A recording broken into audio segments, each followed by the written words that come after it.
Wow. Greetings and salutations to our friends around the world.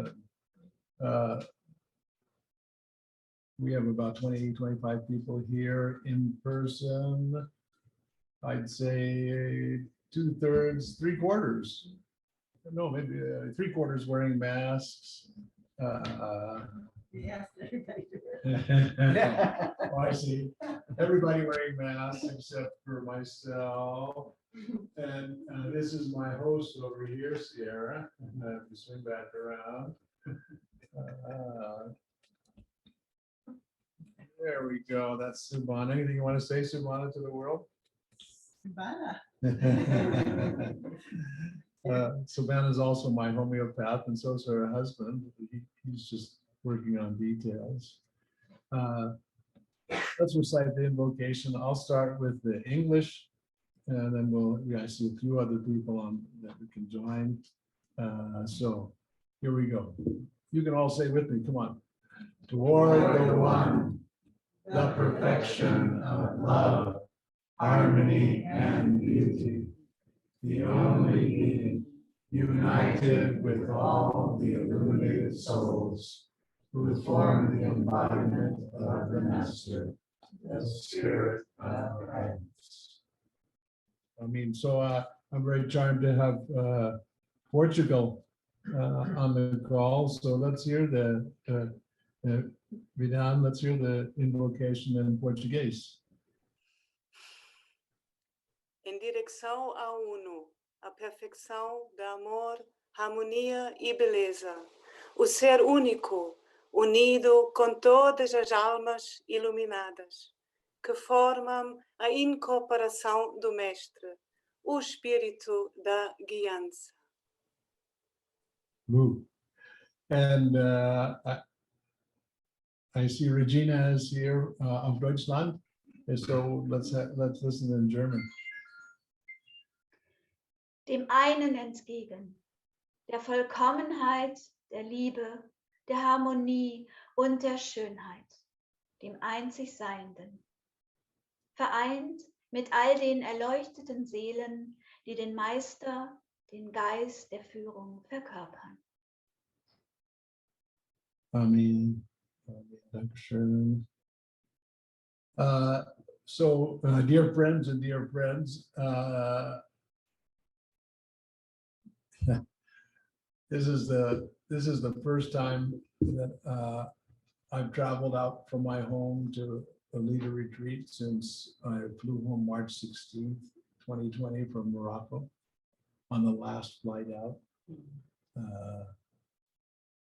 And now we're trying this experiment of I really want to serve the people who have come here for this retreat. And when I look this way, it means I'm looking at the screen. But I think I'll just look with my heart more than. And we did dance earlier. We danced outside. So far, everybody's still healthy. We'll pray for everyone's health and naturally for all of yours. Sierra is using an actual camera. So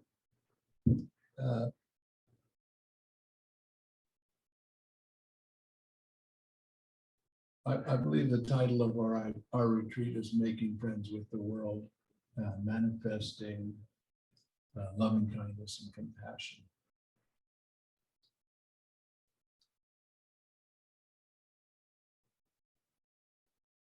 I believe if we were to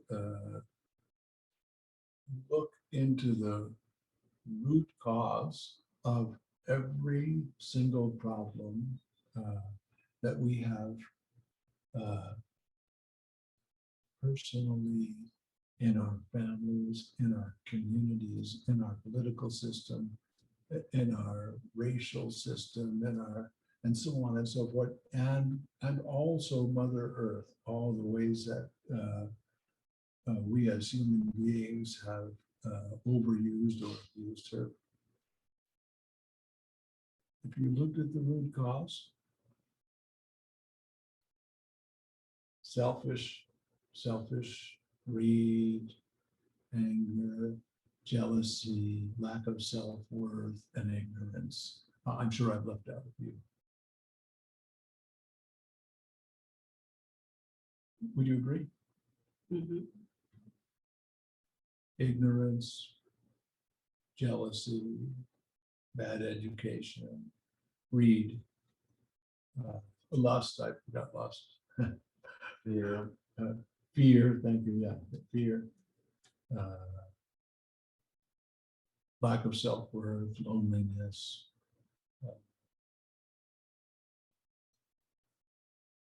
Those are the root causes.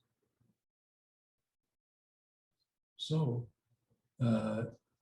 yes, It seems like the root cause of all of it is just ignorance. ignorance, yes, you could say it that way. He said, could you hear us, Rahima, when he said that? Yes, Okay. yes, perfectly. Oh, wonderful. Okay, so I won't need to repeat. Yeah, so, but then that means the solution to global warming is changing ourselves. That the root of solving all our problems is loving kindness and compassion.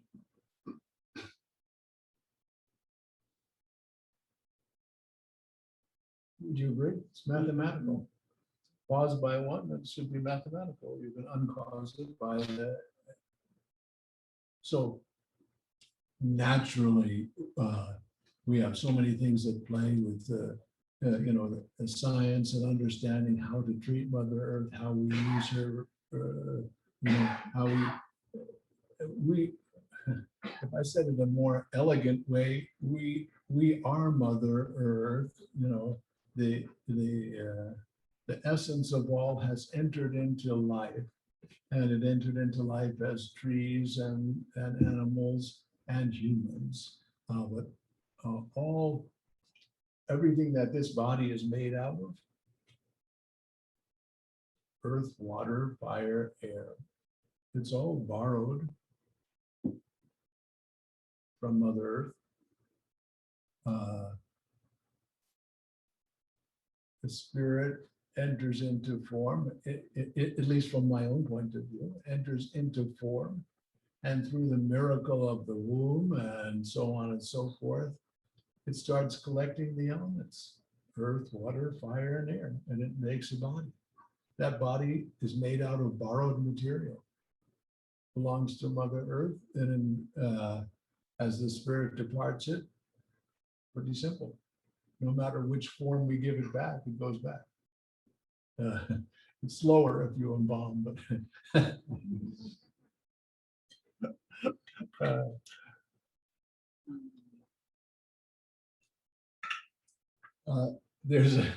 I wanted to tell this Nasruddin story. I think I've told it before. So in this Nasruddin story, Nasruddin and his wife are very, very poor. And it's winter. They've run out of firewood. And Nasruddin's wife says to him, she calls him Hoja, which like in India would be called Khwaja. So master, Hoja or great soul, Hoja. Hoja, you have such a close relationship with God. You and God are very close. I'm certain God has a lot of extra firewood for hell. Well, could you just ask God, could we have a couple of logs to stay warm this winter? I'm sure it'd be very easy. So Nasruddin says, my dear, it doesn't work that way. People bring their own firewood with them to hell.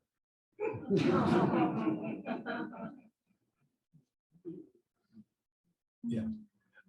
There's another story that tells the same, another Nasruddin story that tells the same thing. This one I've told you many times, so most of you probably know this one.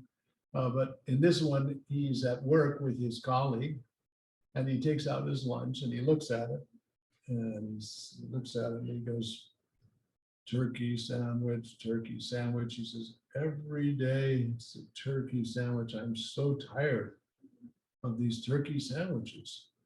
His friend says to him, Kojan, it's simple. Ask your wife to make you a different sandwich. Hoja says, no, you don't understand. I'm not married. I make my own sandwiches. Yeah. So there's part of our being that's confused. We, in our confusion, we feel that if the world would change to what we want, we would be happy. Specifically, Inayat Khan says, Hazrat Inayat Khan says to us, he says, this is an inexperienced expectation. He uses those words. So just sink into that. I mean, we're so, that person would be nice, if my wife would treat me better, if my children would be my parent, if I had some more prosperity, if it wasn't so, like we're in a heat wave, if it wasn't so hot, if it wasn't so cold, if it wasn't so raining, something's wrong that makes us unhappy. But at a certain point in the path of mysticism, we realize there's only one leverage that we have, and that's to change ourselves. Naturally, we have our assignment in the world to try to change things, but and I think I don't know what we all experience when I say the word happiness. So something profound, something Hazrat Inayat Khan called it spiritual liberty. Certainly we know the words enlightenment or awakening. The Tibetans often use the words limitless freedom. Limitless freedom for limitless purpose. Because with limitless freedom, the purpose to serve everyone for limitless freedom is limitless. And I think we can further ask ourselves, you know, if we want to investigate, yeah, you got to turn off those notifications. There you go. Well, the digital world. We've got it.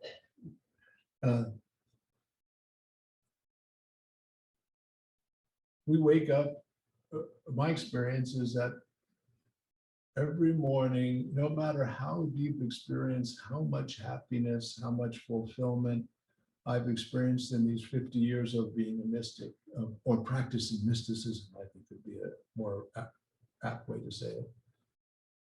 I wake up and I could say I'm still hungry or I'm still thirsty. There's still something calling me. And if we follow that call, I believe it will be a roadmap to where we want to go. So when Inayat Khan teaches about the soul, and I want to read a few of his words on the soul, he says these very telling lines. He says, and take the word soul lightly. I know it means 100 different things. So just let it rest wherever it does in your heart. But he says, the soul, the essence, you know, your essence, he says, the soul awakens by its own power.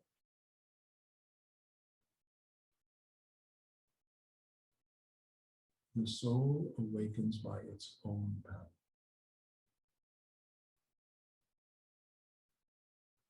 So now translate that to what I was saying before, that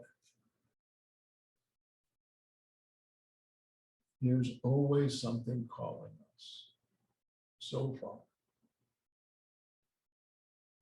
And in fact, if we didn't have that call, then life is over. There is no life without a wish.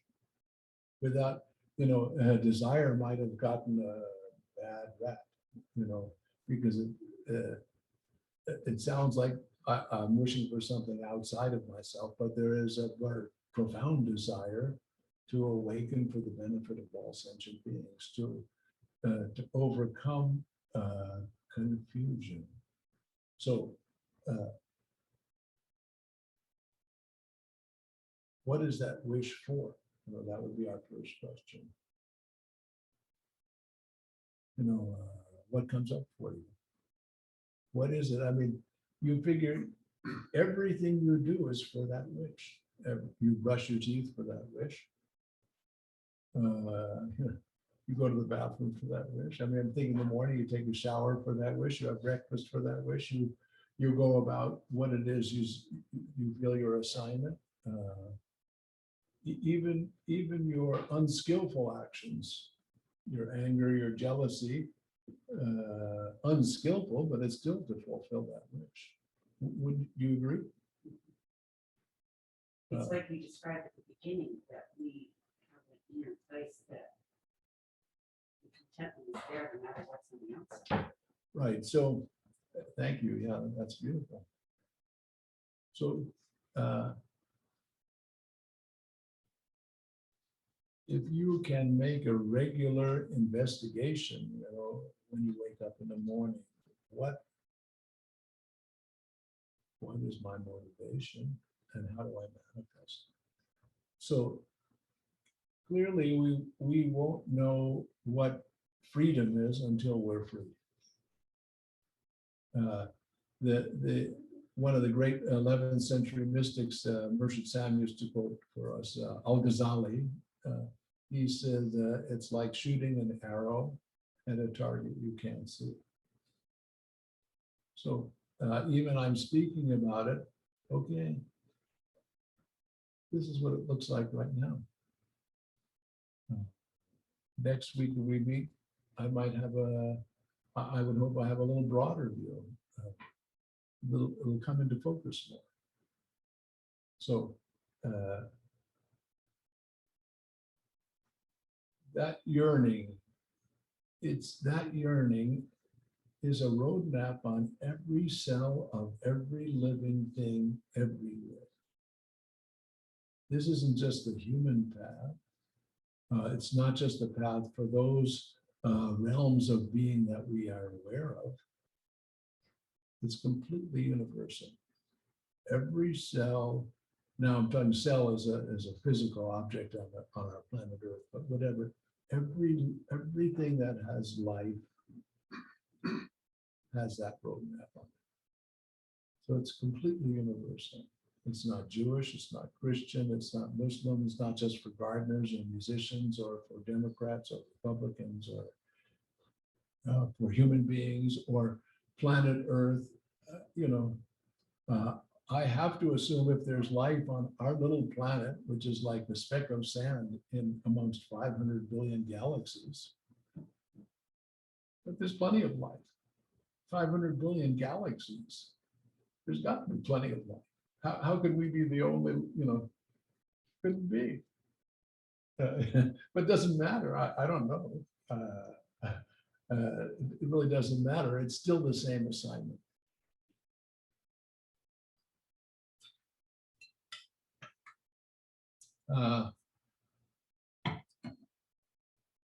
I'd love to read you a few words of Husband and I Come. I'm looking at my text. Okay, I'll look at it later.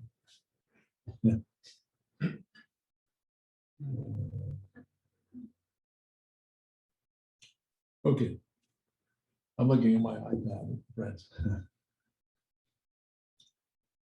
He's giving some teachings on soul. And again, I want you to if we ask a question, who am I in essence? Who am I? And we use the path of eliminating what we're not. I could say, I'm not this vest. I know it sounds stupid, but you would agree, I'm not this vest. without, I like the vest, but without it, still here. This hand is such a wonderful part of my physical body that serves so much. But without this hand, I'm still, that essence of me, or I should say, is still here. Okay, without the body, turns out still here. Without the mind, still here. And so when you make that journey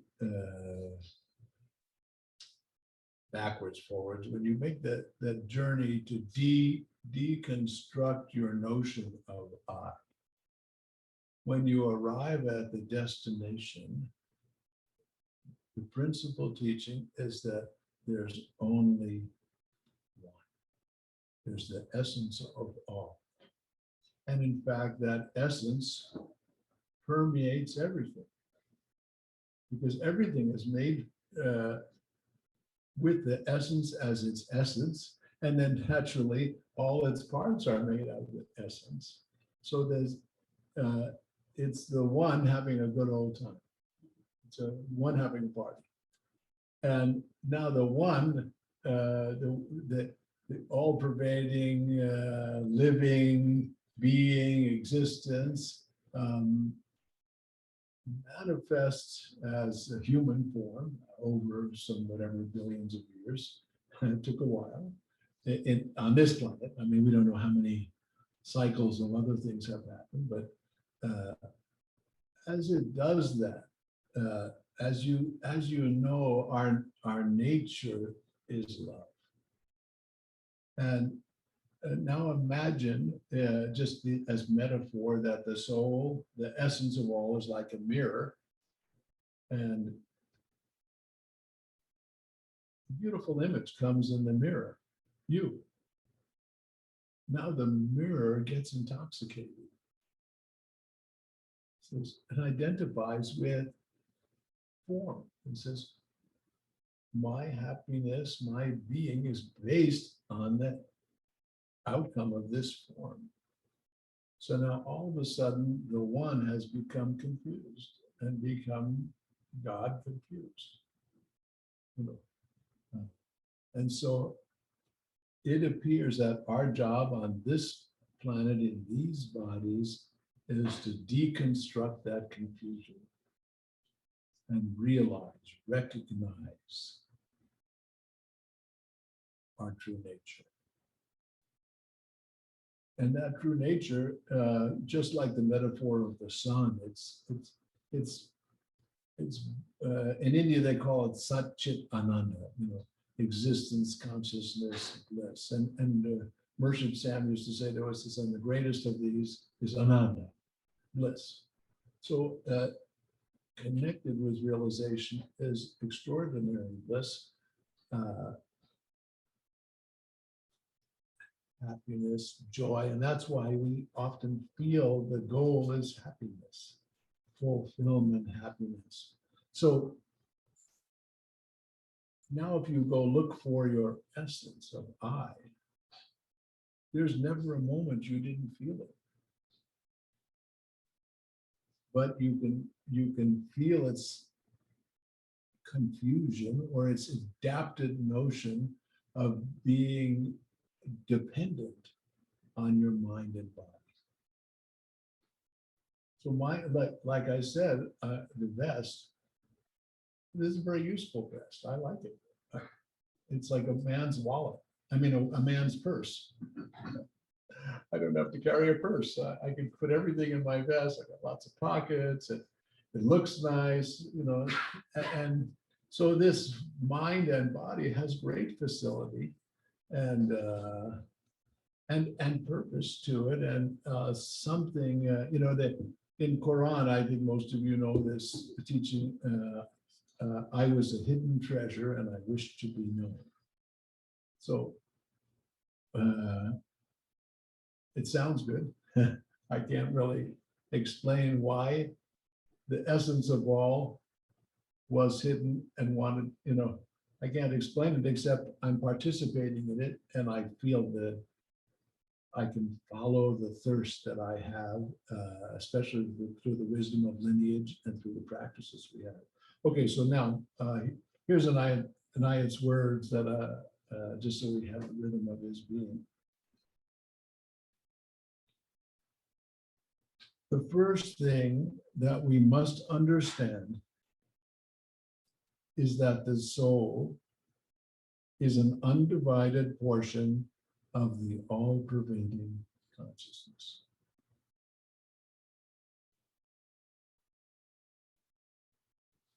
Some ways it makes no sense.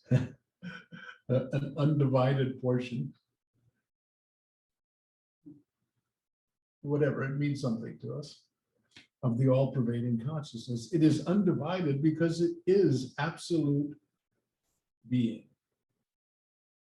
And I feel like when you navigate or meditate on essence, you know, when you say all-pervading consciousness, it sounds like a electrical field. But when you say being, now it has a very, my being,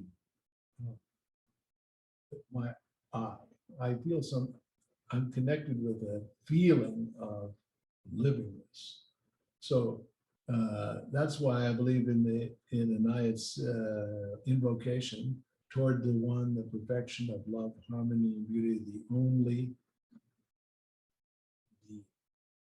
So each of us can feel our being. The goal is to recognize we are the only being. The one. So he goes on to say, it is undivided because it's absolute being. It is completely filled with the whole existence. Very optimistic. I mean, come on. You little teeny tiny human beings, you're the whole universe. Holy cow. Come on. It's couldn't be more optimistic, could it? Just take that in. My little old me, I'm the whole universe. If I can let go. Yes, go ahead, Coffee Marianne. Well, the other day I got curious about that. I was a hidden treasure and I wanted to be known. Yeah. It's like, well, why? And it's like, well, what? I mean, you must have said something besides that. And so I looked up the rest of the quote, and it's something like, so I created the creation that I might know myself through it. Yes. And it seems to me that's a clue to, that of course. I completely agree, but then I'm curious, like, and scratch my, okay, well, why did you need to bother to create a creation to know that? But no, I know that well, yeah. So the joke is that Shiva made it all, so we had somebody to have lunch with.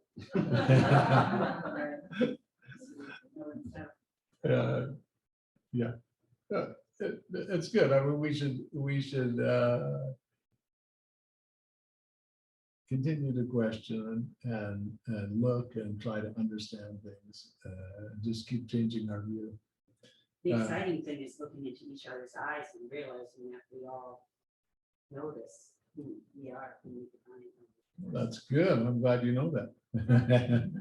We're going to go with you. The portion of it that is reflected in a certain name and form becomes comparatively more conscious of the object reflected in it than all other objects. Our mind and body being reflected upon a portion of the all-pervading consciousness make that part of consciousness experience itself as an individual soul, which in reality is the universal spirit. So in another place he says, the soul in itself alone is no other than consciousness, which is all pervading. But when the same consciousness is caught in a limitation through being surrounded by the elements in that state of captivity, It's called the soul. So this is another point of view. The essence, the soul, the all-pervading being, in the forms that we're in, experiences captivity. And it's the soul wanting to be free, which is the constant wish we wake up with every morning and go to sleep with every night. The wish for freedom. Though we may not experience it as captivity, every cell of every living being in its essence experiences its confusion as captivity. Okay.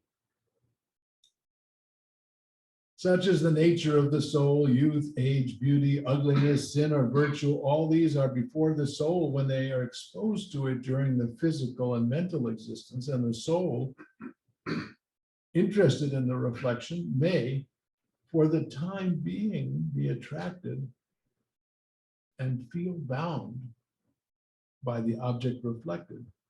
But as soon as it's able to turn, it says turn away. I don't know if that's the word I would choose, turn away, but see it for what it is. Saying, it's an expression, turn away. As soon as the soul can see it for what it is, it's free from it.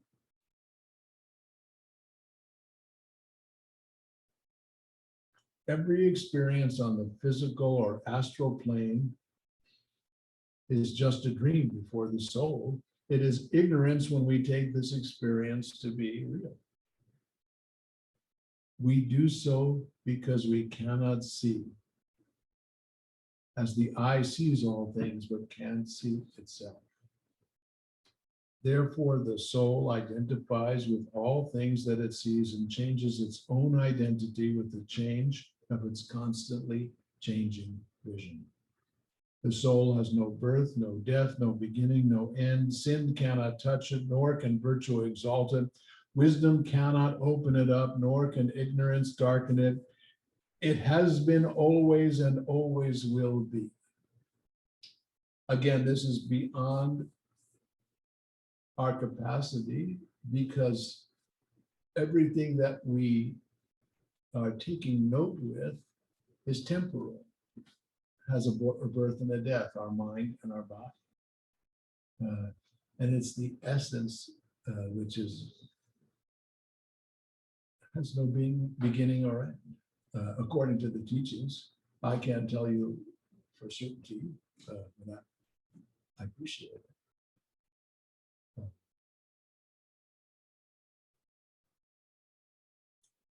Sin cannot touch it. Virtue can't exalt it, right? There's nothing, you can't improve the soul.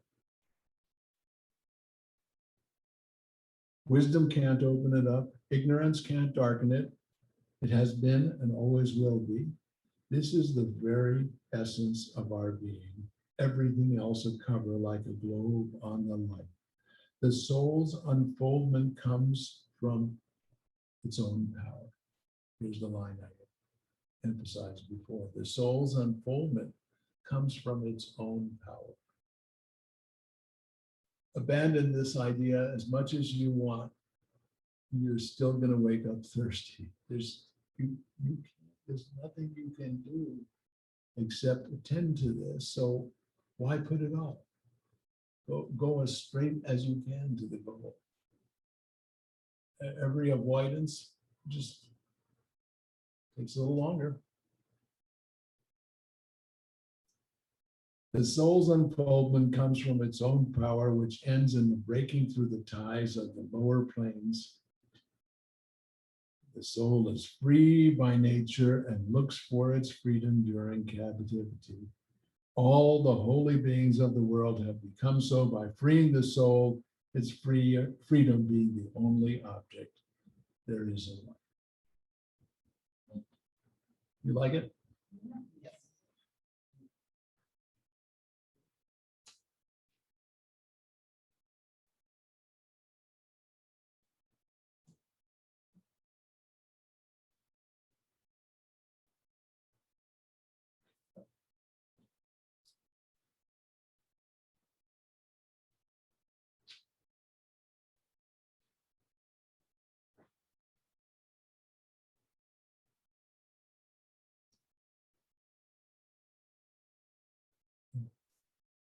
what's so remarkable is that for us, we have the blessing of being in a lineage stream of beings from, as long as we can trace back, have dedicated themselves to this awakening, to this purpose, and then have passed along in each generation what methods have been effective for them. So it's not an experiment in a certain kind of way. Naturally, it's experimental because it's new for each of us in the way it manifests through our being. And that way it has new forms with each generation. But at the same time, there's this passing on. There's a paradox between, how's that? The gospel song, you gotta walk that lonesome valley by yourself. Nobody else can do it for you. That's true. I'm certain that's correct. And at the same time, if I sit up here and I'm in a good mood,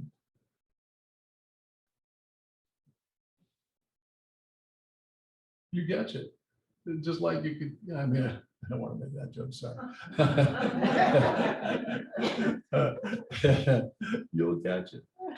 But if I'm, if I get angry, or if I'm jealous or selfish or greedy or lustful, you'll also, unless you have developed such a strong rhythm in yourself that you're no longer affected by the world. So Anayat's very basic teaching, he says the work of the Sufi, we could say the work of the mystic, the work of the Sufi, he says it has nothing to do with any particular religion or race or creed, but he says just this one simple thing, not so simple, to be able to keep one's rhythm throughout life's condition. So that means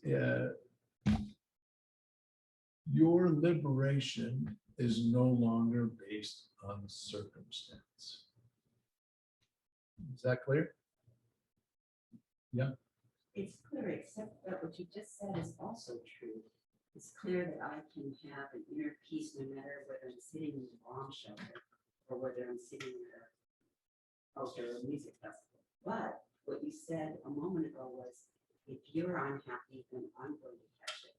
So there's both seem to be true. I can keep this inner peace no matter what the circumstances, but how do I not get affected by Right. what's around me? By immunity. Huh? Some people would say get vaccinated. So But I want to catch your joy. no, I understand. Yeah, I understand. In the symbology of Lord Shiva, I thought someone had mentioned Shiva earlier. In the symbology of Lord Shiva, he wears a garland of cobras, and he has the cobras bite him just a little bit every day. So by introducing the poison of the world in a small way, he becomes inoculated. So he was the inventor of vaccination or of inoculation. So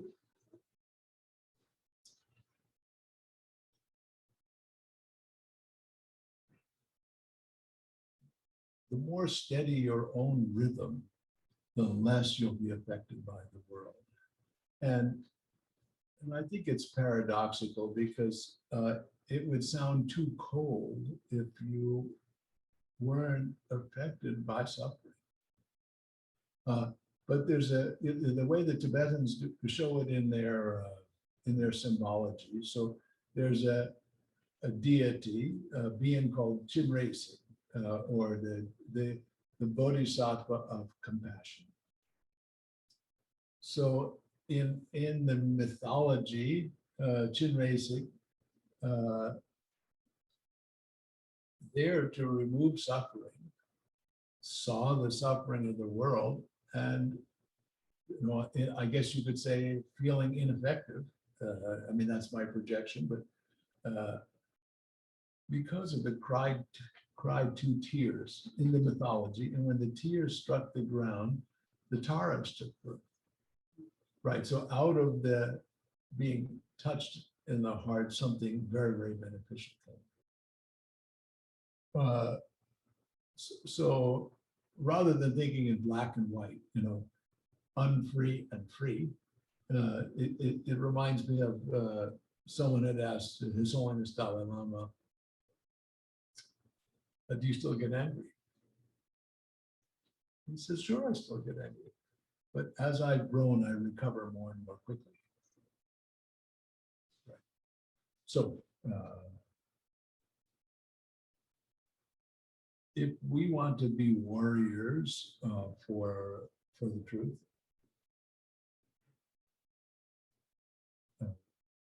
the example that most of us would give came from Mershid Samuel Lewis, my teacher, when it was Vietnam.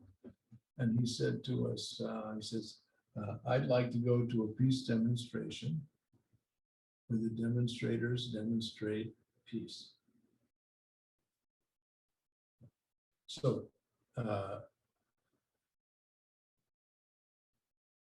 if I experience racism, hatred, let's say hatred, the antidote isn't hatred, right? I have to, if I can do my best, I can experience the revulsion that I feel and so on, recover and find loving kindness and compassion. That doesn't mean my actions wouldn't be strong. It might mean I have to put someone in jail or whatever my action would be, but my core atmosphere could be loving kindness and compassion. And so that's why in our title, manifesting loving kindness and compassion is there as the solution to everything. What else? Any other questions? Juan? And let's say if excuse me, Juan, if you have a question and you'd like, I won't have time to look at the chat bar, but Rahima can, and you can chat, send her a chat. Rahima Jennifer Teal, she should be right at the top of the participant list because she's our host. If you send a chat to her, then she can curate the questions and get rid of the stupid ones and make the good ones. Just kidding. Go ahead, Javon, sorry. I like the metaphor of rhythm, keeping your rhythm, grounding your rhythm, or whatever. I'm not a musician, so I'm fascinated by what my rhythm might be and that sort of thing. But you're an artist, so you understand the balance of color I do. and form and spaciousness and Yeah, the glimpses of that. And so my question really is, like in your case as a musician, your rhythm might be joyous or might be melancholy or it might take different forms, but it's still your rhythm.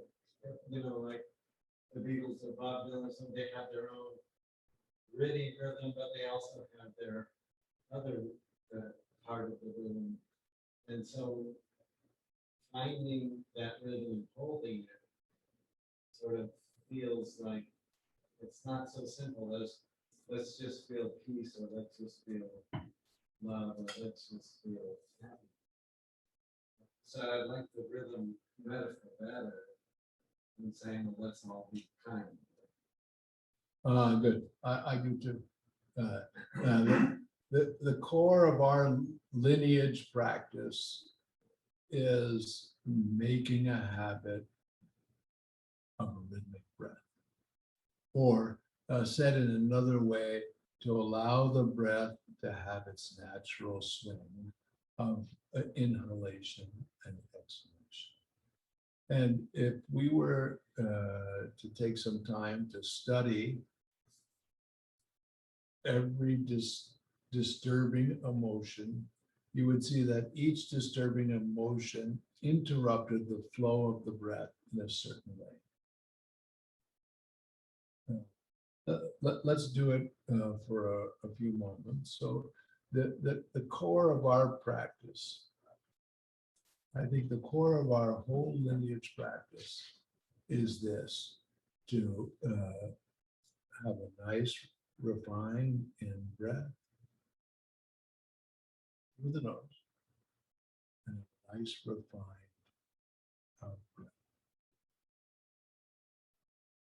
And along with that, we expand that practice and we put sacred phrases on the, lightly placed on the rhythm of breath. And the most central practice we have, Merchant Sam gave the word Darud to, in the East, Darud has a more expansive meaning than the way he's used it. But for us, when he says Darud, it means reciting the words, not reciting, feeling the words toward the one. So I think most of you are very experienced in this. Some of you are new to this. So in other words, I would breathe in, mentally repeating toward on the out breath, sorry, toward on the in breath, toward, at your own rhythm. Everybody understand the practice? So make it rhythmic, but also relax, relax like a swing. So it's not rigid. It's not like a metronome.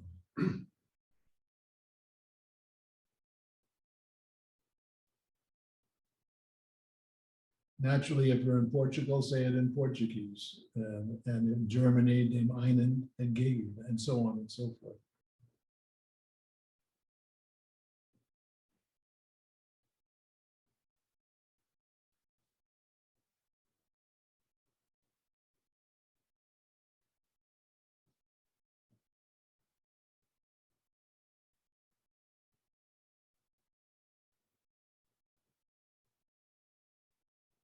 So this is the core of our practice. If you could catch this and have this be the one thing you focus on morning, noon, night, sleep, focus on this, I'm sure it would take you all the way. What did you want to ask here? I'm curious how many people are joining us from Zoom. One. 80, I think it says 84. Is that right, Rahima? It's 54, but Oh, also 54. it sounds like it would be good sometimes if you summarize the question. Okay, Yeah, I think yeah, we heard that one. 54. And also just I couldn't read the small number, sorry. And also just in terms of rhythm, I think we all have this sense that we still have to be ourselves. It's like whatever we do, there we are. And it's like, be ourselves because everybody else is taking. Can you hear him? Okay, keep going. And yes, we need rhythm is good, but don't lose our own rhythm. We don't need to get lost in having to fit into everybody else's. I used to think I didn't have any rhythm, and I realized my rhythm is just here and there and there and there, and it's still rhythm and fits in. Right, so I get it. Yeah, I get it. So keep ourselves, don't lose ourselves also, Right, because it's all good. okay. Last time I checked, nobody looks alike in this room. That's amazing. Probably on the screen too. I don't think there's, I understand what losing our rhythm means, and in psychological terms often means codependent. We become codependent. So if you understood my advice to be codependent, then that's not what I meant. And I always tell this joke, what happens to a codependent when they die? They see someone else's life pass before them. So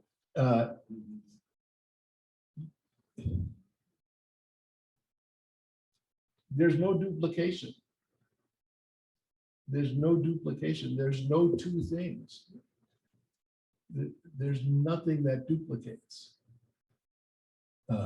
in the most profound understanding. Yes, I understand we all have a right index finger. Last time I checked, they're all unique. And in fact, whatever I am holding up here was different a moment ago. It's changing.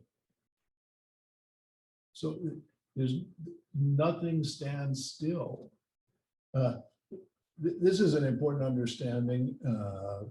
I've given it many times, but it's a classic example. If we went over to the Yuba River, which is right here, and I'd say, as an outing, and I'd say, class,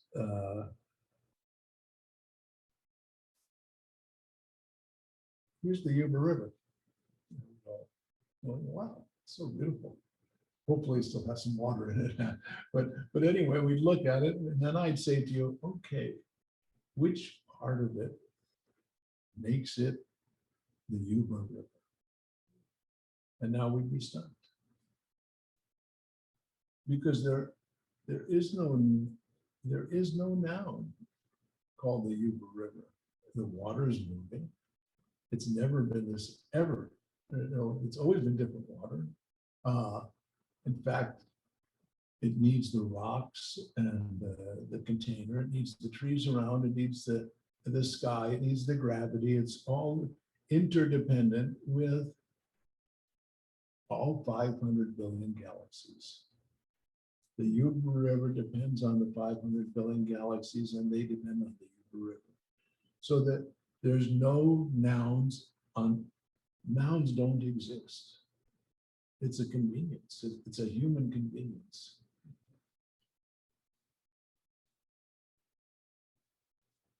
Or human inconvenience. A moving human inconvenience. Yeah. So. Not every language has. All the Verb forms. Yeah. It's a special fault in our language, and yeah. Copy Mariam. Question about the Daru.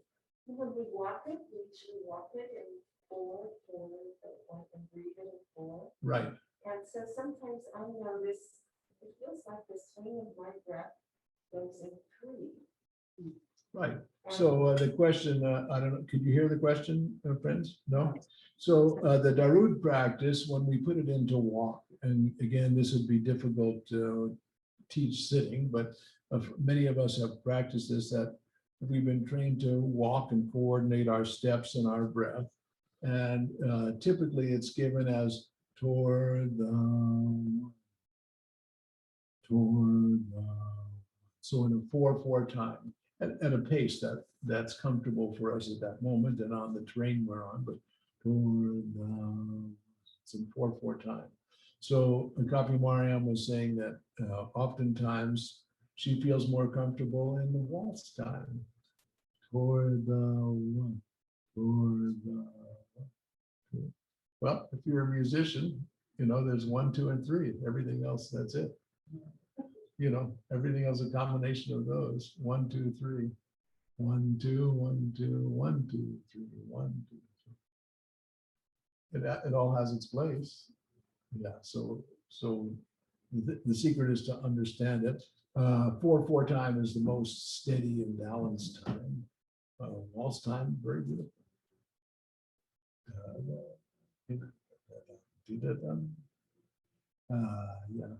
Yeah.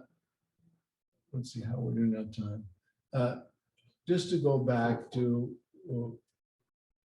what I suggested to you, that every disturbing emotion would interrupt the natural free flowing of your breath. So that Anayat's and our lineage's root practice of making a habit of a natural, swinging, a relaxed breath is so profound. So I'm going to, we'll start the practice toward the one, breathing in, toward the one, breathing out. And then I'm going to give you an emotion, a disturbing emotion, and I want you to be an actor and just feel that way, as if just for the moment, feel that way. Let that emotion, the feeling of that emotion show up, and then observe your breath and see if the rhythm of your breath has been affected, and just try to analyze the rhythm of your breath, not your thoughts or feelings, the rhythm of your breath. That's what I want you to analyze. Are we to try to stay in the rhythm? No. Let's see if the rhythm is affected. Don't try to push away the emotion. We want to see if when I'm so and so, what happens to my breath. So let's start in. Here we go. Toward the one on the in breath and toward the one.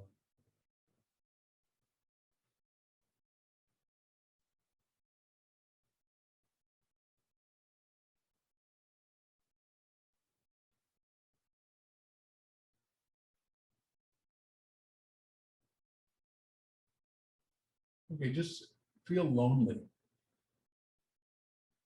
and see if that affects your breath.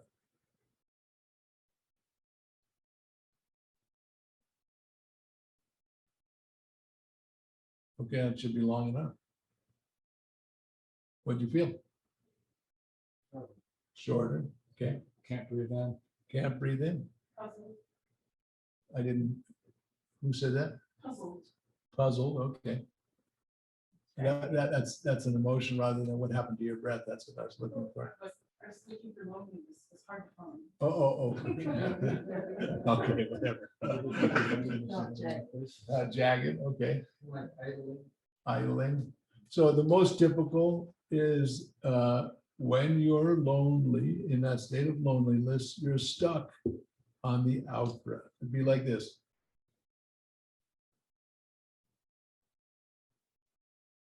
Very little in breath.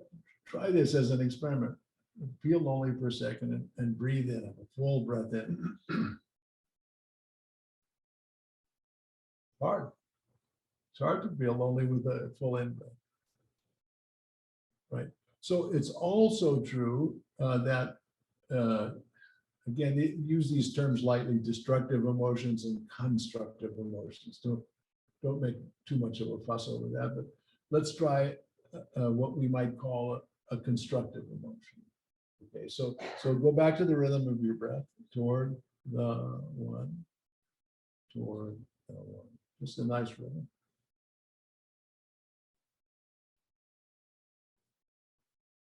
And invoke strength. Feel strength and see if it affects the rhythm of your breath.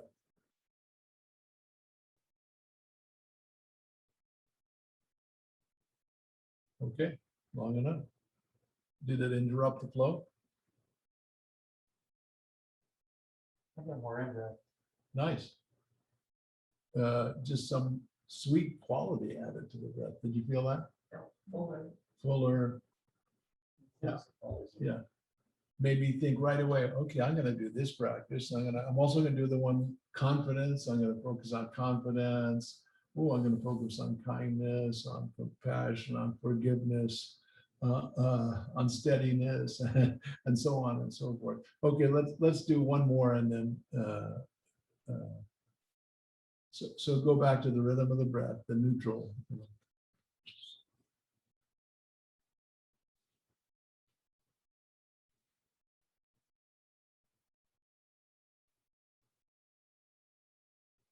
Okay. Feel angry, pissed off, and see if it affects your breath.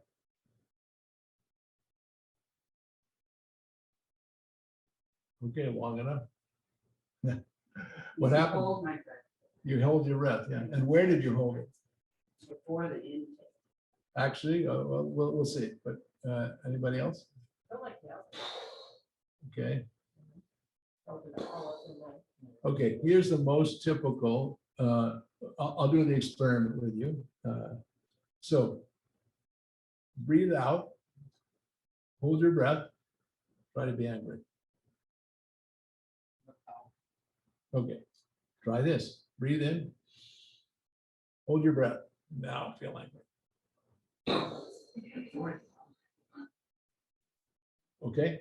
So that means every time some form of anger has arisen during this, at least this lifetime. We don't need to limit it to this lifetime, but let's just stick with what we're aware of. The rhythm of your breath has been interrupted in a way where you've held your breath on the inhalation. Every time you're lonely, stuck on the out breath. You know, if we made a careful study with greed, with jealousy, with and so on and so forth, you would learn more and more how the rhythm has been affected. And then naturally, all of those interruptions in the flow of the breath will manifest in degradation of this form and this mind. Right? Because the chief source of nourishment and the chief source of cleansing is the breath. Yeah, I mean, there'll be many other factors too. Yes, dear. I find that if I breathe shallow, that my emotions come up more. So I can breathe in my belly more. Nice. And when I breathe my belly, deeper breath, and just calms me more. So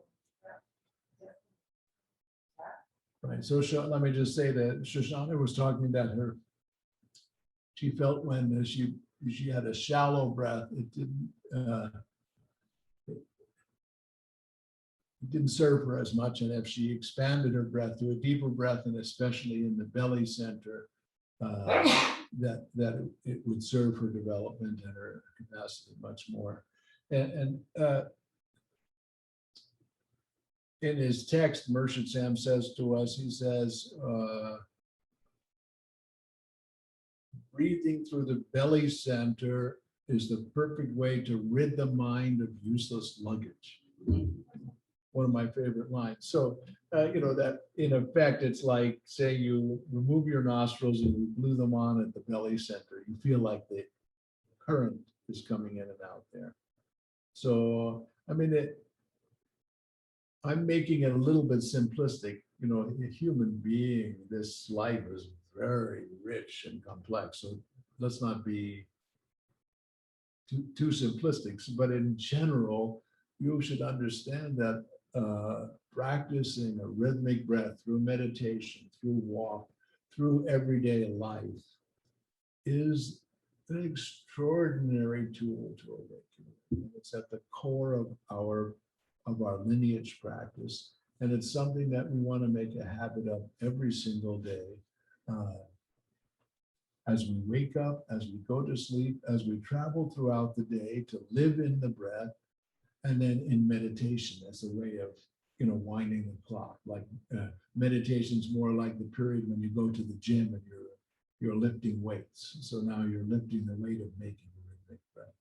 So let's see if there's any questions from our dear group here. I'm gonna switch views for myself. I'm sorry to say they can't see you, but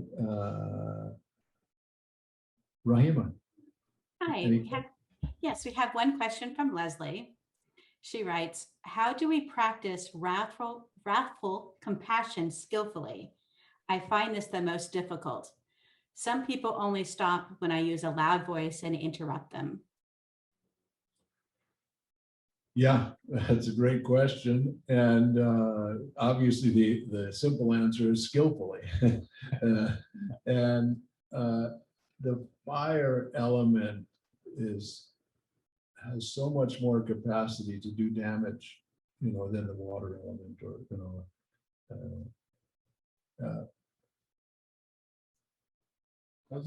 so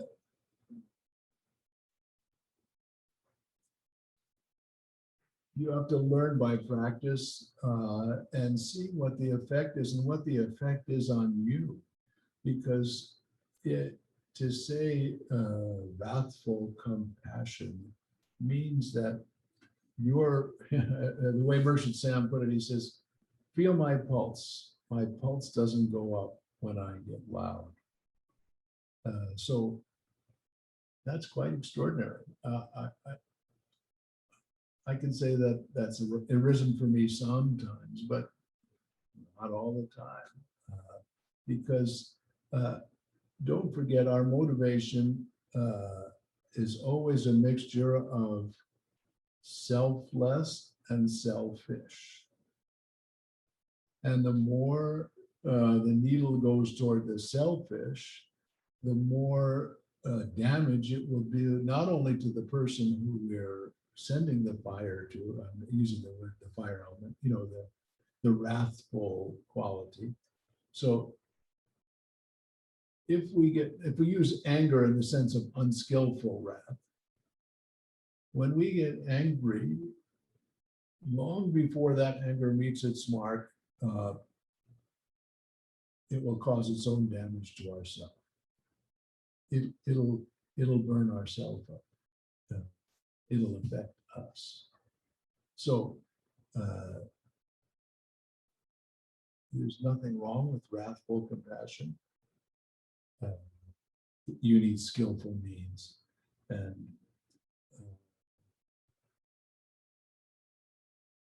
you do your best, and you learn from your mistakes.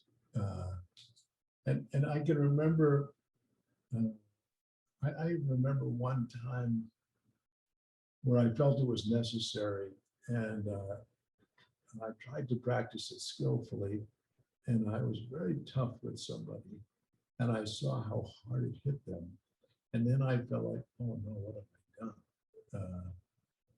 done? And it worked out. It helped them make their change, but it was difficult for me. I felt, I've been so, that's so cruel.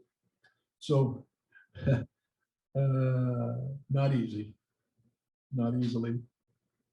Any other questions, Rahima? No, not at this time. Thank you. Okay, how about from our, we still have about 5 minutes to go. If there are any other questions? Yes, Juan?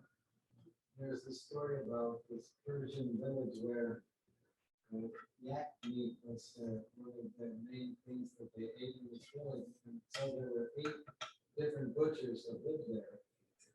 And so each one of these butchers had to sharpen their knives. So they lived in, there was a village in Persia where people ate yak meat, and there were 6 butchers, 8 butchers, and they had to sharpen their knives. That's what he said so far. Right, except that then one butcher never had to sharpen his knives, and they couldn't figure out. One butcher didn't have to sharpen his knife. They couldn't figure out, well, why does this fellow never have to sharpen his knife? So they asked him, and he says, well, I never hit the bones. I never cut the bones. And that message that I got was powerful for me, because the message I got was, well, he's in the rhythm of. He said he never hits the bone. They asked him how.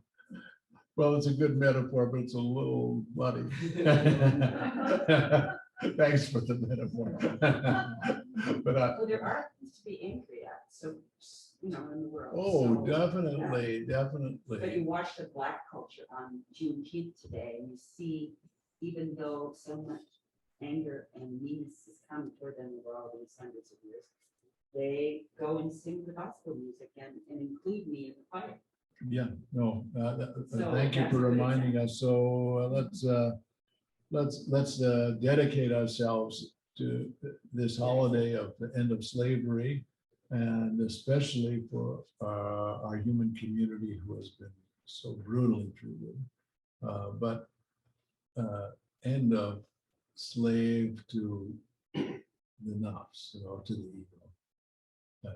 That's what we're all slave. And the interesting thing in India, in our Sufi lineage, in the language of the Sufi lineage, it's the highest stage to be the slave. You know, the gulam, the slave of love, you know, of the one. So to empty ourselves of our thought of self and to serve. So as a way of moving the dying from self-thought through service. Yeah. But thank you for reminding us. I just wanted to add to just fire being the hardest or the most destructive element. I don't think fire is the most destructive element. I think fire can do a lot of damage, but I think the water's out of balance to allow the fire to do the damage. So it's not, I mean, it's all connected and just. Fine. It's not- Nobody's gonna argue with any of that. It's not Don't just- don't take what I say, one, not the other. Well, I just never thought about it that way because I've always thought about fire as being totally out of control and anger. And I started to think about, but it's not just the fire. My water's out of balance, or You gotta have all the elements in balance. You know what? A learning experience for me was when I was,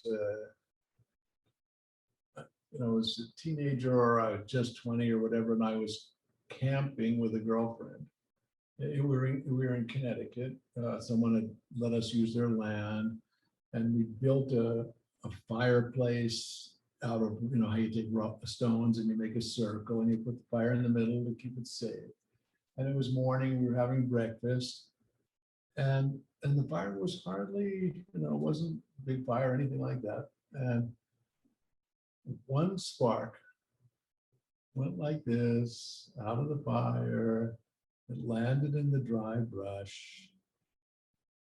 Both of us saw it start a fire, like, this, you can't see my hand this big. We jumped up as quick as we could with our jackets to put it out, and we couldn't stop it. So that shows how quickly the fire element could spread.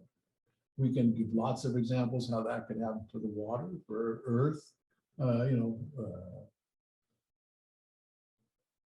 all imbalance, and for the air. So imbalance is imbalance. Yeah. Let me just look here and see who else I can see. Yeah, waving to everybody. Thank you all for showing up. So we're going to take our lunch break. We're going to come back our time 3:15. So if you want to stay with us, see you at 3:15. And thank you to Rahima for being our, we'll keep the same URL or whatever, the same URL, the same Zoom meeting link. And let's all sing together. May all beings be well. May all beings be happy.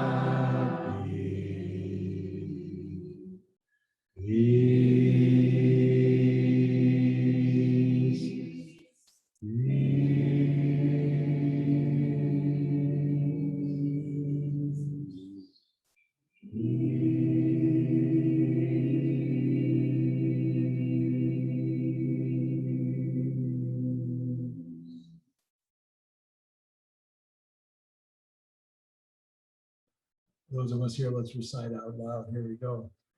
Toward the one, the perfection of love, harmony, and the only being, united with all the illuminate souls who form the embodiment of the Spirit of God. So I see that Tom is here from all the way from Patagonia. Would you recite in Spanish for us? Gladly, yes. Hacia el uno, la perfección del amor, la armonía y la belleza, el ser único, unido a todas las almas iluminadas que forman el cuerpo del Maestro, el Espíritu Guía.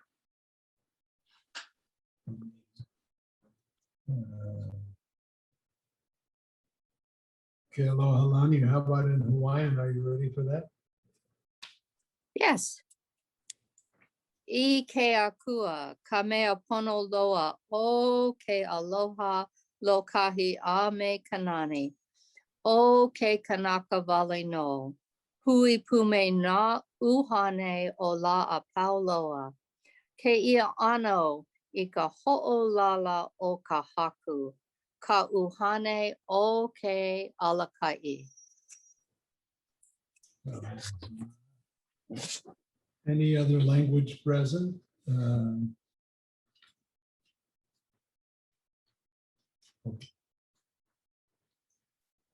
Okay, so when I look down, I'm actually looking at all of you on the screen and otherwise looking up, so.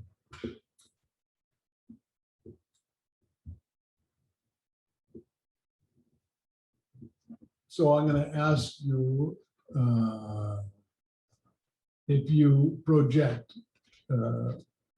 what you feel Lord Buddha was like. If something difficult happened, do you think he would go on a bummer? Or would he be okay about it? What's your opinion? What's your assumption? I think you would feel the bummerness of it and then go back into it. All right, okay, I'll go with that. Anybody else? Because compassion is the big thing. I guess I need it some, but it would not from others at the end. I don't think there's a correct answer. But I think in general, the awakened condition is a condition which is no longer based on circumstance. So if I just describe it in words, that means, at least the way I project it,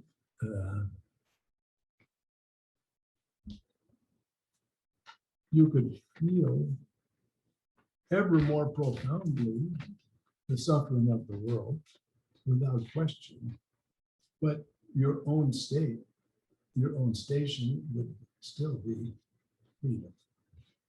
And it would allow you to manifest compassion instead of disdain, anger, sadness.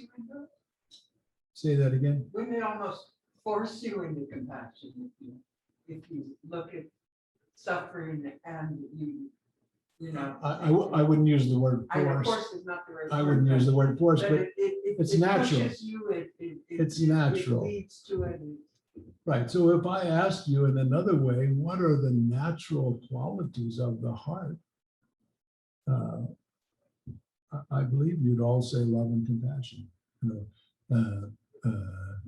Loving kindness and compassion. Those are as natural. So if you were relaxed, if you weren't drawn in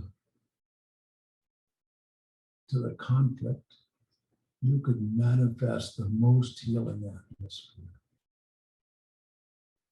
So it's my experience or my feeling that the more we awaken, the more we can be of benefit because we are freer from the suffering and we can bring relief from suffering. So if that's the case, that whenever something arises that disturbs us, it would be natural equation to see right away that this has come as our teacher to liberate us. Because until we can liberate in that circumstance, we won't be free. Versus when we're liberated from circumstance.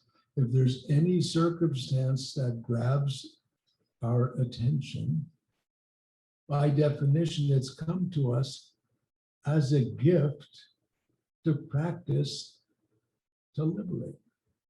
So that means a simple equation is that, or let's put it this way, even if I'm not correct, it's a wise view to make the equation that life is my teacher. Right.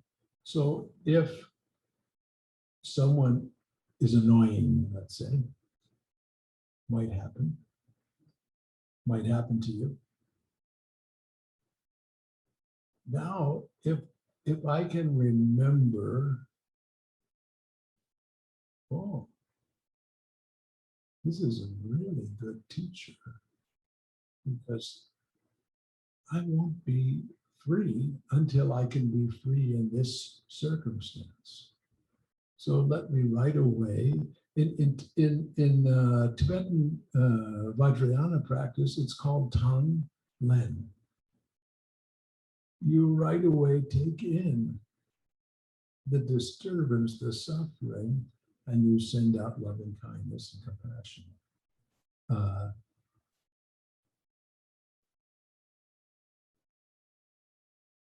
So how do you train yourself to have enough buoyancy when difficulties arise to not be swept into the current? So that's the challenge for the mystic. Otherwise, the more we can practice, I can assure you, now until forever, you have a great teacher. And in fact, I know if you're like me, you want to have a great teacher. You don't want just a kind of average teacher. So in some ways, I can guarantee you have the perfect teacher yourself. Because the unfolding, the rhythm of your life, automatically the karma of your life, the equal and opposite reaction, in physics, it's automatically going to be the teacher you need. And even if it isn't, even if, so this is really a remedy to the thinking, oh my, I have such bad karma. So I understand that. We all understand that. It's not a wrong view. It's just a very average view.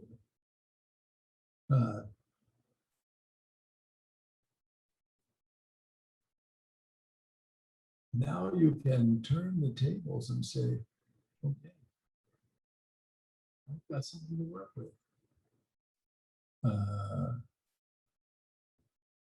I can tell you that talk is cheap. This is not easy. Yes. So you asked the question, how can I not get swept away by the that karmic sway, the tendency to get caught up in everything? Would you talk a little bit? Can you hear Rahima? Yes. Okay. And speak a little louder. So Okay. Just to, Would you talk a little bit about Shenpa and how that relates to exactly that? How can I not get swept away by this craziness coming at me? so you have to explain Shenpa. Okay, so Shenpa being, at least according to Pema, who got it from maybe somebody can help me so far. Anyway. I've heard of him. Sorry? I've heard of him. Yeah. Pema Anyway. Chodron, you mean? Pema Pema Chodron's teacher, I think yeah. she was Lama Trungpa. Yeah, she was, but this is Okay, later. from Lama This is- Zopa. Okay, doesn't really yeah. matter. Anyway, so he he elaborated a lot on Shenpa, which has to do with, it's the hook. It's the moment just before you get triggered.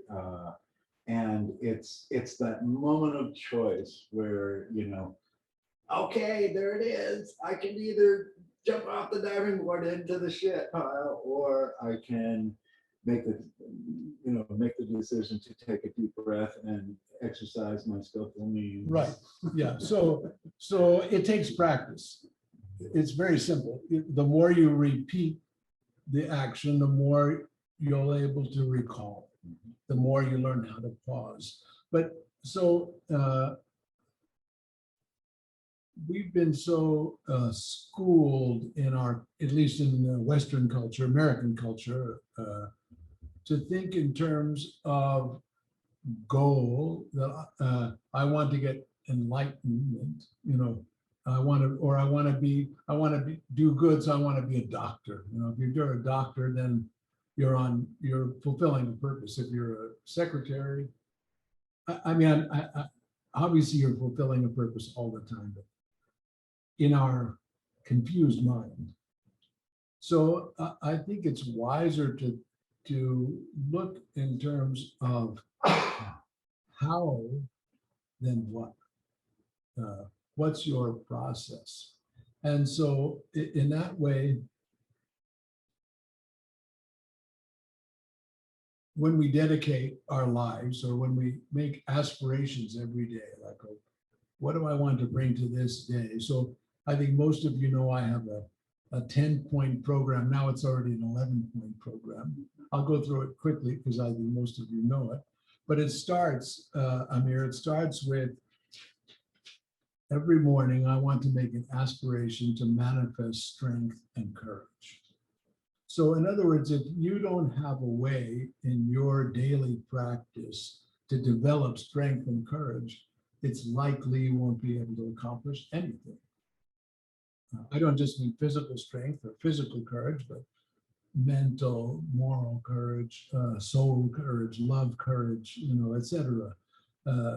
So I think that's the first question on how do I get to, you know, not fall into the trap, is I need some stamina and some strength and some resilience, you know, to not, you know, not attack myself, to not have low self-image, like, oh no, there you go again, or by the time you found out that you've been, you know, you're engaged, you're already knee deep and you've already hurt so many people and so on and so forth, including yourself, because as I said this morning, if you become angry, you poison yourself long before it may meet its mark. So no matter what reaction, right? And many of you know that so often if you'd be with Merchant Sam, he'd say to us, don't react, you know, don't react. So act, don't react. It was the principle. So strength, courage, now comes kindness and compassion. So as qualities, so now we're making an aspiration. These are the qualities I want to manifest in my life. Strength, courage, kindness, compassion. Then the next three go together: tolerance, patience, and forgiveness. And always, we shouldn't confuse forgiveness with condoning someone's behavior.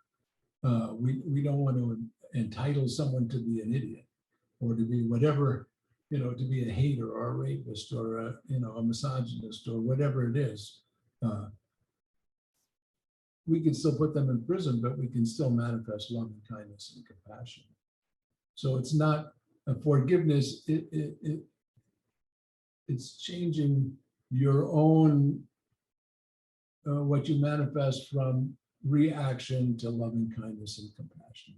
Yeah, so you go from disdain or disgust or hurt or and so on. It's not saying I condone your behavior. It has nothing to do with the other person's behavior. It has to do with the change in yourself.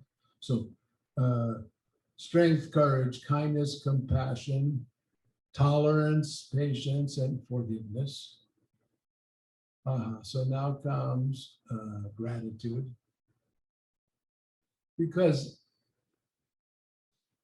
if it's true that everything has come, so the view of, again, the view of karma, that it's, oh no, I did something bad, so something bad's going to happen to me. That's a very average view. We're designed to learn by mistakes. We're a mistake vehicle. We're this paradox that essence of our being is perfect. it's always perfect, never, it doesn't need any improvement. It's always existed, always will be, always perfect. So we're a vehicle of perfection. We're the Buddha nature itself. The only difference between us and Buddhas are beings who are aware of their Buddha nature. And with us, we're Buddhas ignorant of our true nature. That's the difference. Essence of you, essence of me, essence of everything is the same. And potential is the same. And that potential won't leave us alone. That potential, as we said this morning, it'll keep manifesting as the thirst for whatever it is, accomplishment, through the path of accomplishment to liberate. So generosity. So generosity, no, I didn't say generosity, gratitude. Gratitude, recognizing everything is there for the benefit of all. That's why it's here. Even though I certainly commiserate with the tremendous amount of human suffering and the variety and the horror of it. And so naturally, we want to be generous. So generosity comes next. We want to be as generous as we can to relieve suffering. The greatest generosity, loving kindness, and compassion. That doesn't mean you don't feed somebody first, because they may not be able to get your love if they're hungry. So generosity, now we're at 10, and here comes 11, to be in tune with the infinite. With the book. In tune with the infinite. Yeah, to be in tune with the infinite. So I'll go through them again in case you wanted to write them down. Strength, courage, kindness, compassion, tolerance, patience, forgiveness. Oh, and I left one out. That's why. Gratitude, generosity. Here comes 10. Integrity. Integrity. And then in tune with the infinite. So it's now an 11 point. It keeps getting more points. 11-point program. So, and going back to your question is, how do we have resilience? And so we should really now think about all the different strategies we can manifest to help us fulfill that path.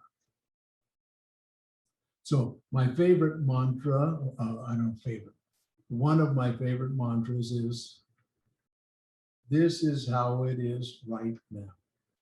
I want you to recite that. This is how it is right now. Again, this is how it is right now. And I'm very happy if you write that down, because so often when I ask people what the mantra was, they don't remember. They have another similar version that I don't think is as clean. This is how it is right now. So you go, oh no, and then this is how it is right now. So That gives you the feeling that it's going to change. okay, change. I know everything will change, but again, that's a condition. You know, I appreciate, and we want it to change. We want it so much to change. We want hatred to change. We want racism to change. You know, misogyny to change. You know, gender inequality, income inequality, and then love and kindness toward this planet, which is our sustaining being, you know. So we wanted to change, but there's something about settling. Okay, here we are. This is how it is right now. Okay, that's one side. And then the other side is the comparison of disappointment and appreciation. So a lousy circumstance would would likely give us some form of disappointment. Oh no. So I want you to feel disappointment. Well, go back to the breathing practice we did this morning. Breathe in toward the one. Breathe out toward the one. Get your breath in a nice balance.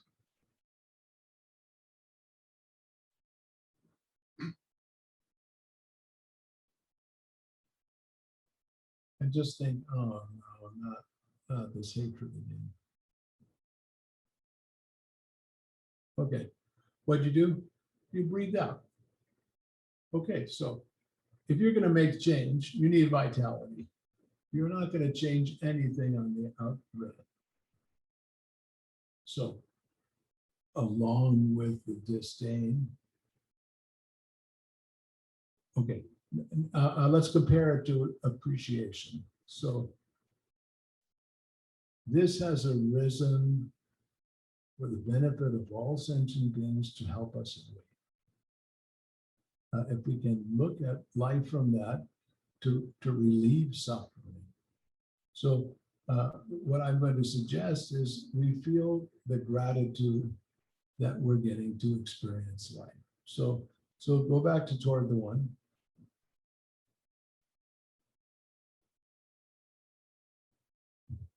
And feel gratitude or appreciation. And see what happens to your breath.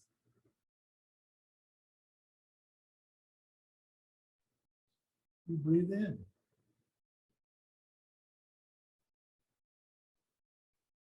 So maybe appreciation is the wrong word, but grateful that you have the opportunity to serve, to relieve suffering. You could change the words in that way to make it a little more palatable.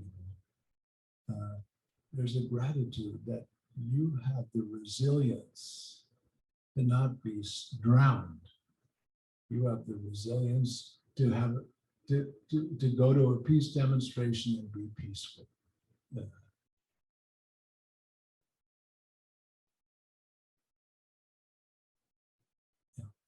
So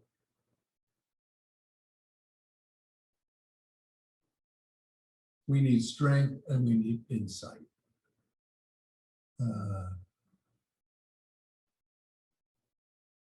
And an understanding of how extraordinarily interdependent and interconnected all the web of life is. And I can assure you we have a very limited view of how extraordinary the communication between everything is. Everything. And, you know, if I want to cite the current research on trees, right? How the trees are talking to each other with the help of the mycelium and the mitochondria, and they're supporting each other. Even a tree which has died, which has a little bit of life force, it's sending it to somebody else who can use it. So I've cited this research often. The reason I'm bringing this up because I want us to look to,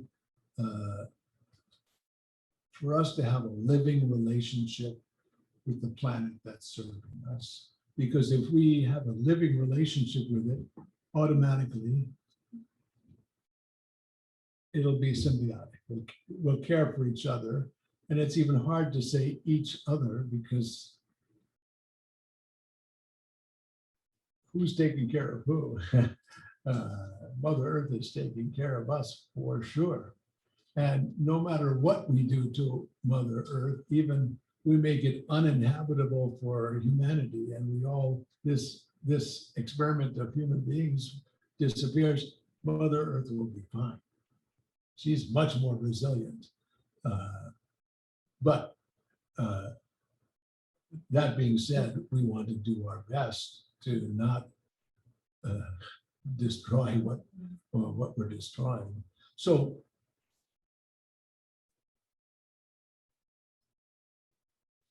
we communicate by words for the most part. We're not as sensitive to really be aware of our, if you want to call them psychic abilities or our hearing abilities that aren't based on speaking. We do know that body language is a phenomenal communicator, and the more wise we are, the more we're aware of it. So just to tell a few stories about my teacher, Samuel Lewis. So this is 1970. I had to go back to New York City to help take care of my father, who had hip replacement surgery, probably very early hip replacement surgery, was successful. And so I went back to New York to be his nurse attendant, slept in the hospital room, probably like some of you have done with your parents. And while I was in New York, luckily, Mershid wrote me a letter. He said, I've been invited to teach for 5 weeks on the East Coast. Would you be my attendant? So let's see, maybe. And just to sweeten the story, I'd sent him, I went back to New York City and I led the dances at a reunion at Baba Ram Dass's land. It's in the film Sunseed. I lived there the year before, and so there was a reunion weekend, and I led the dances, and someone gave me a photograph, like a brownie, remember brownie cameras? For some elderly people, you might. Yeah, a little picture of the dances. I mean, later you could see it on Sunseed, but Sunseed wasn't out that time. So I sent Mercy that picture, and he wrote back, says, the picture you sent almost made me cry. I saw it long before you sent it. So, gives you a warm, fuzzy feeling that your teacher is so aware. He came to New York, we traveled together, and while we were in New York City, he was invited to the office of a man named Cleve Baxter, who was a retired FBI agent. And for the FBI, he was their expert on the lie detector machine, or a galvanic skin response, measured change of electrical potential. And he'd been doing research on plants. So we went to his place. Later, it became the book of The Secret Life of Plants, and then a movie and so on with another colleague. So we went to his office, and he started telling us about his research. And you have to understand that Murshid Sam was a soil scientist, a botanist. He worked on water desalinization, on seed exchange. He understood biochemistry from a spiritual point of view. So this was, I remember him saying something like, all of this had been shown to me long ago, but the world wasn't ready for it, so I couldn't show it. He said something like that. But in any case, we go to this man's office, and he starts explaining. He said, I've been retired. I was in my office. I was quite bored. And so I hooked up he had a ficus plant, a typical house plant. And he said he wanted to hook up the leaves and see what would happen. And so his first thought after he hooked up the leaves on the plant to the lie detector was, I wonder what would happen if I burnt the leaf. Would the needle go off? And when he had the thought, the needle went off. So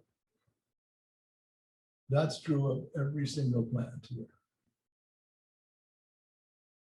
Of every plant that you know, and every plant that knows you, and that you take care of. And the research went on. I'll just do a little bit more about the research. He said, being so moved by that event, they set up the plant with some sounds. So if the needle would go off, there'd be a sound. So then they could look back and see what happened in the environment that the plant was reacting to. So in other words, they could keep a more accurate account of what was going on. He had bought some live shrimp for lunch, and he had a little, burner in his office. The minute he put the shrimp in boiling water, the needle went off. So, connecting, huh? You became a vegetarian. I don't know about that. I don't know. I don't know if you heard the question. She asked if you became a vegetarian. So, Can eat plants? Yeah. exactly, breatharian, the life forms are taking birth and dying all the time, but no matter, let's not go there. This was by far the most impressive of all.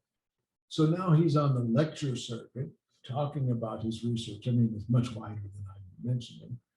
And he's in Michigan and the plant is in New Jersey. And when he gets up on the stage and he starts to talk about that plant, the needle is going off.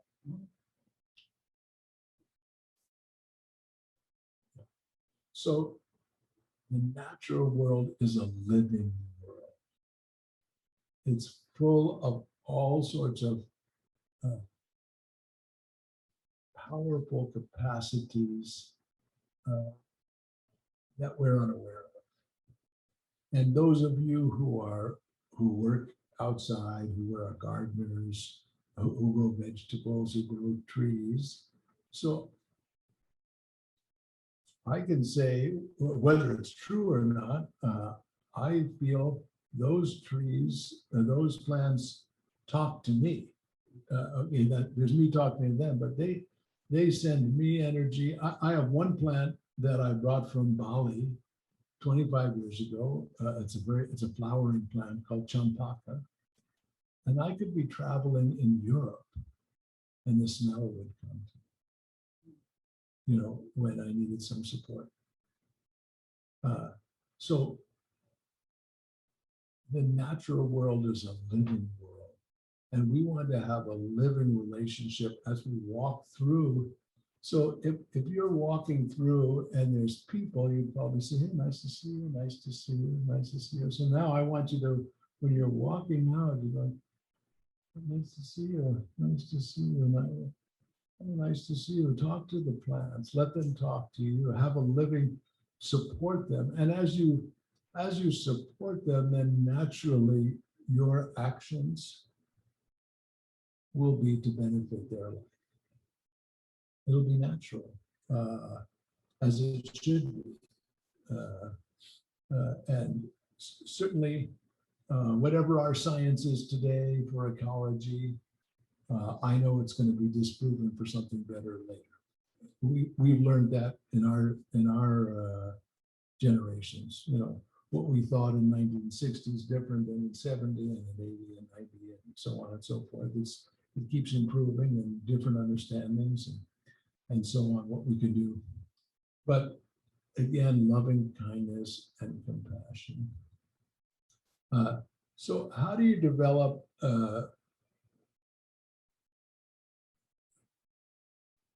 resilience? How do you get resilience to be able to learn from life, to make life your teacher? I think that's where spiritual practice comes in. So I know that all of my teachers, all of my spiritual teachers, were very solid practitioners. Again, on that same trip with Murshid Sam, I was in Boston, in Cambridge, actually, at the home of Azimat Shriver. We were staying there. She was our host. And I remember walking over, it was evening, and I remember walking to Murshid's room to say goodnight to him. And his door was open, and he was sitting on his bed, you know,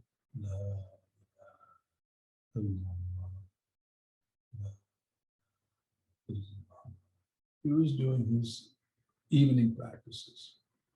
I was, 1970, whatever I was, 23, 22, 23. I thought, he's so enlightened. What does he need to do practice for? So I don't have that view anymore.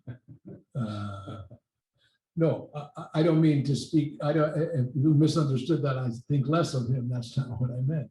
I just meant that there's no end to developing resilience and going deeper. And there's a beautiful story about Shams Tabriz and Jalaluddin Rumi.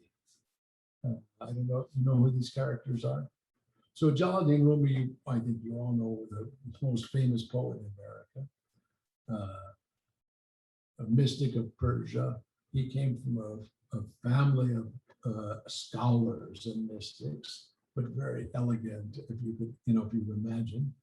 And at a certain stage in his life, searching for a teacher, as the story goes, he was riding his horse, saddlebag of books, with a retinue of students behind him, and he came to the river or the stream, and there he met a disheveled, wild, unkempt mystic, not dressed in elegance like him, but whose name was Shams Tabriz, but sometimes known as Shams the Flying One, because he was known to fly through the air. And Shams approached, there's many stories of their first meeting. This is one version. Shams grabs the saddlebag of books, throws them into the river. At that time, a book was a handwritten affair, something very precious. Jalaluddin says, "What are you doing?" And Shams says to Rumi, he says, where we have to go, we won't be needing those. But if you want, I can make the manifest like this. So, Rumi, he catches, he starts to swoon. And now Shams wants to give him a test. And so he asks him, this is the reason I'm telling this story. He asks them, who was greater? Abu Yazid Bastami, a very great Sufi mystic, or Prophet Muhammad. And the story is that Abu Yazid Bastami had said, I drank the nectar and I'm in ecstasy. And Prophet Muhammad said, I'm still thirsty. I'm satisfied, I'm still thirsty. Who was greater? And so Jalaluddin Rumi says, in answer, he says, Abu Yazid's thirst was quenched so easily with just that one glass, but the Prophet had drunk the whole ocean and he was still thirsty. So that should give you a kind of sense of no end to practice. So just like our best athletes train, we want to establish a training for ourselves. If you don't have a teacher who can't help you, begin. I'm a firm believer that whatever guidance you need, the universe can't withhold it. It will always come to serve you.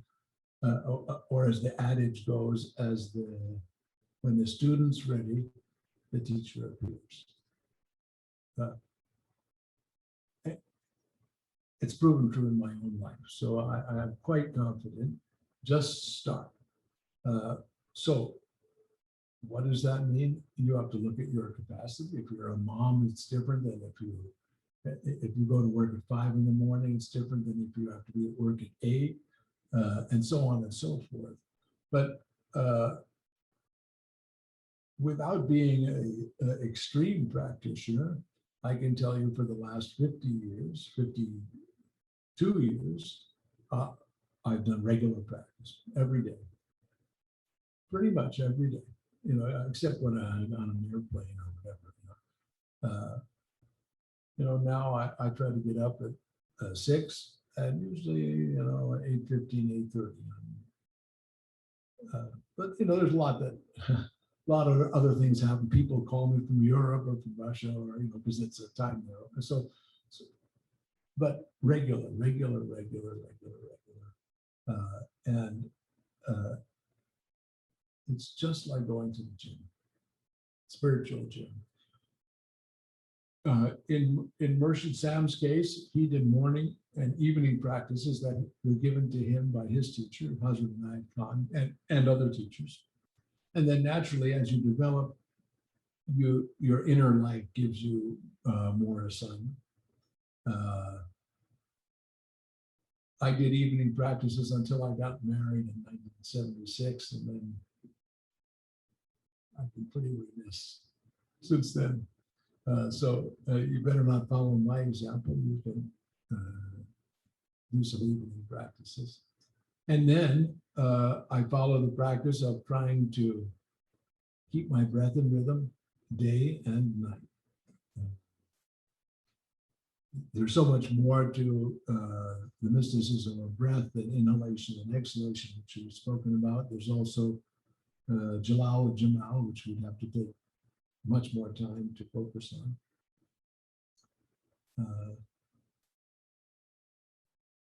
I try to meditate every day. And then I try to bring that attentiveness into everyday life. Most of you know that I started a New World religion called Relaxitarian. Because Murshid Sam, one of his mystical poems, he said, in the poem it says, "Sign at the gate of heaven, abandon tension, all ye who enter here." So, Did you make it to the Congress of World Religions? say it again. Did you take your new I religion to did, the Congress? I did. They made me a featured speaker, and I was at the one in Salt Lake City, and I did, yeah. But right away, people misunderstood Relaxitarian because they thought it was lawn chairism, to sit around and do nothing. But that's not the case. It's more ease. Tarian.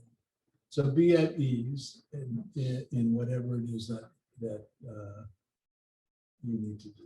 And the practice of What- breath is what creates that. Is that The practice, exactly. Thank you for saying that. The practice is what doesn't create it. It gives you the resilience to be able to be at ease. In order to have ease, you need strength. It's another way to say it. You need to have resilience to suffer to not suffer the blows of life. Because and does objectivity come in there? Can you be more impartial? I believe so. Yes, I think so. Can you be more objective? I think so. See things for what if objective means to see things for what they are rather than what you project them to be, And or also be a step back from it. Yeah, Not perspective. yeah, immerse it. right. So instead of feeling so self-centered, oh no, this happened to me again.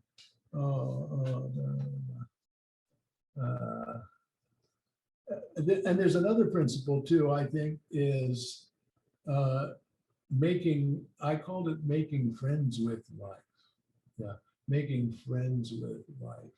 So whatever is arising, it has come as your friend. So the principle is, if the demon appears, our tendency is to turn away from it and go the other way. Right, so now you change that tendency, now you make friends with the demon. And, you know, I'm so glad you've come. I know you've come here as my teacher. What can I learn from you? And when you make someone your friend, then they're not a demon anymore. And so fear goes away and so on. I mean, these are all metaphors. I don't want you to do something stupid. I call that inviting them to the guest house. Yeah, exactly. What is it, guest table? Okay. The same thing. Shabda? In your list of things, you mentioned integrity. Integrity, she's saying in my list of, yeah, I mentioned integrity, yeah. Yeah, would you speak about that a little bit? What do you understand that to mean? And my specific question around that is, well, I'm exploring what I think that is. I'm not sure what that is, and I think maybe I have a tendency to,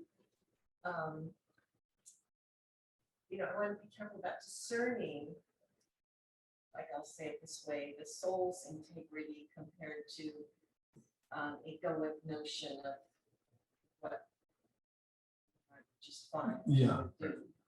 So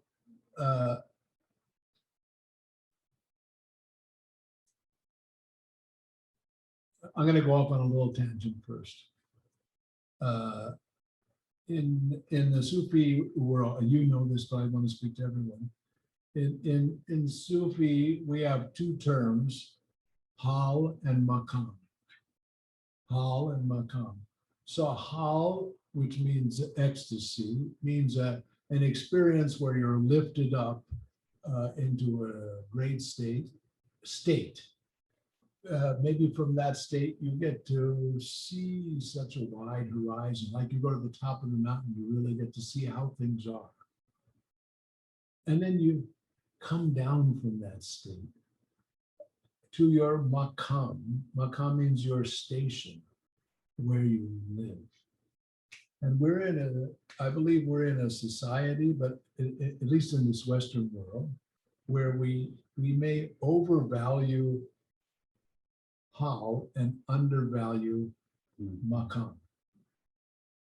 Right, so I can say for sure, I've had an enlightenment experience, you know, a liberating experience of some type. I don't want to make it high or low, but we're just, wow. But then, you know, I got ballooned and I came back down. And I came back down to my station. So, you know, many of us might have this yearning for, you know, that I'm going to have that great, you know, especially those of us who come out of intoxication culture, you know, because we've had so many great experiences on, I don't know if intoxicant's the right word, but whatever they are, botanicals and chemicals. Bliss bunnies, maybe? What's that? Bliss bunnies? Bliss bunny, okay. So, but now I value station probably more than I do the hall. Yeah, I like the halls. I do. I like the highs. I love them, but I really appreciate the even ease of life, which has come out of a long period of practice. So a hal could come suddenly, while calm comes gradually. So how does this relate to integrity? So I think integrity implies acting in an appropriate way, which is no longer selfish. Is that a good definition? I mean, you know, if my so like some of you, my motivation always mixed. Naturally, I have some modicum of altruism, of selfless motivation to be a vehicle of joy, a vehicle of kindness, support for others, of friendliness, of helping children, of helping elderly, of being helpful, helping the plants, helping the trees, and so on and so forth. But I still have quite a sense of separate self. And so then oftentimes my motivation, not often, always, my motivation is mixed between selfless and selfish. So if you wanted to say, when does integrity start? Probably at 67%, maybe 67.5. After that, there's more integrity. After the less integrity. But we have a sense that integrity, even though we have selfish motivation, we want to act in a way that isn't selfish, but is universal or balanced. So, yeah. So, I like the meter. yeah. So, because we're so used to thinking in black and white. So I want to constantly have more integrity. Okay, I've been concentrating on integrity. Okay, tomorrow I'd like to have more integrity. And then I want to, what's good about using these points is that I'll review what I've done and I say, did that have integrity? And what was it in my action that was to gain something for myself? Okay, I did something, that it looked good, looked pretty good, but okay, I'm sure what was the selfish part of it? In the way I said it, in the way how many of us have a passive aggressive side, or yeah. Does it seem important to not judge other people? That's to me, I don't want to say, are they? Right. So I would try to make a distinction between the word judge and have discriminating wisdom. So to be able to see what's happening, we don't want to lose that. Forgiveness, or, you shouldn't, it doesn't mean forgetting. It means to move from pain and suffering to discriminating wisdom. So I don't want to say everything's okay, like the guys with the thanks, I don't want to condone everything. But Not at all, no. But I also don't want to make a practice now with judging. So to speak a little about, it's such a big subject, but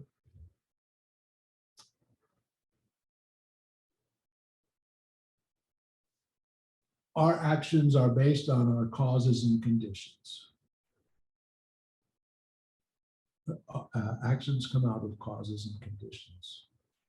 So I've told this story before, if you've been with me, but it's very illustrative, so I'll try to tell it quickly, to see that we'll never know all the causes and conditions of someone's bad behavior.